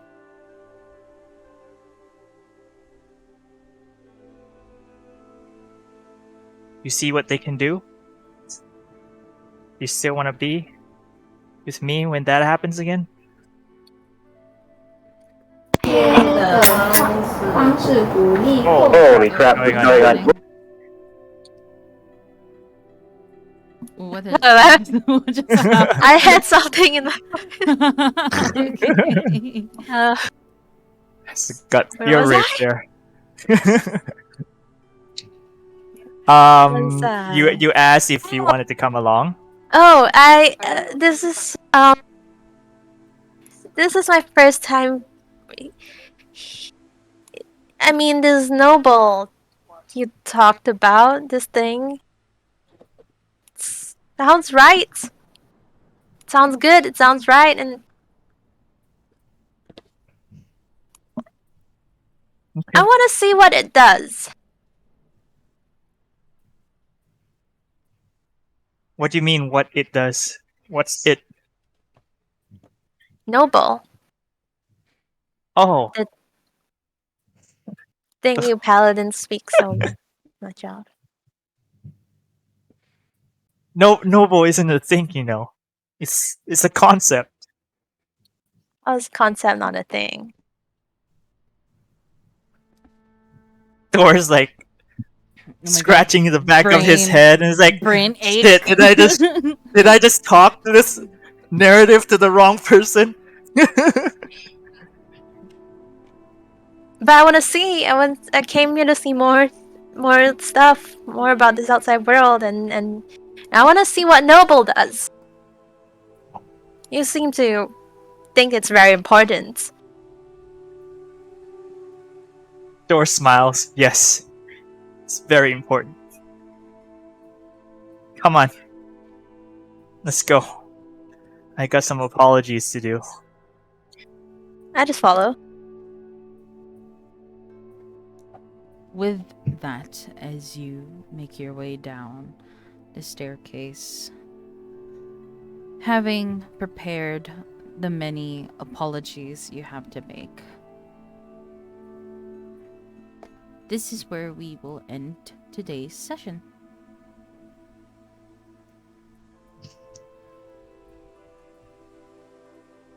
Noble. Oh, what's your full name? Who? Dorothy's full name. Ulrich.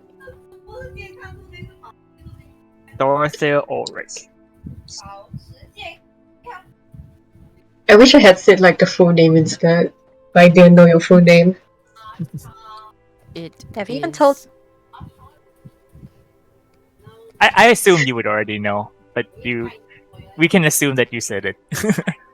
Yeah, it's like when your mom like calls you like your Yeah, you know full like, name. name, and then it calls you like your full name, and I was like, oh shit, she's gonna get pregnant. Thor does sound very mom right there. I just know. I was like, I will not make a preachy character again. A pre what? A preachy. Oh, The breachy character again. well, we will end the stream right here. So, say bye bye. Ice Bye-bye. cream. Bye. Nice dream. Bye.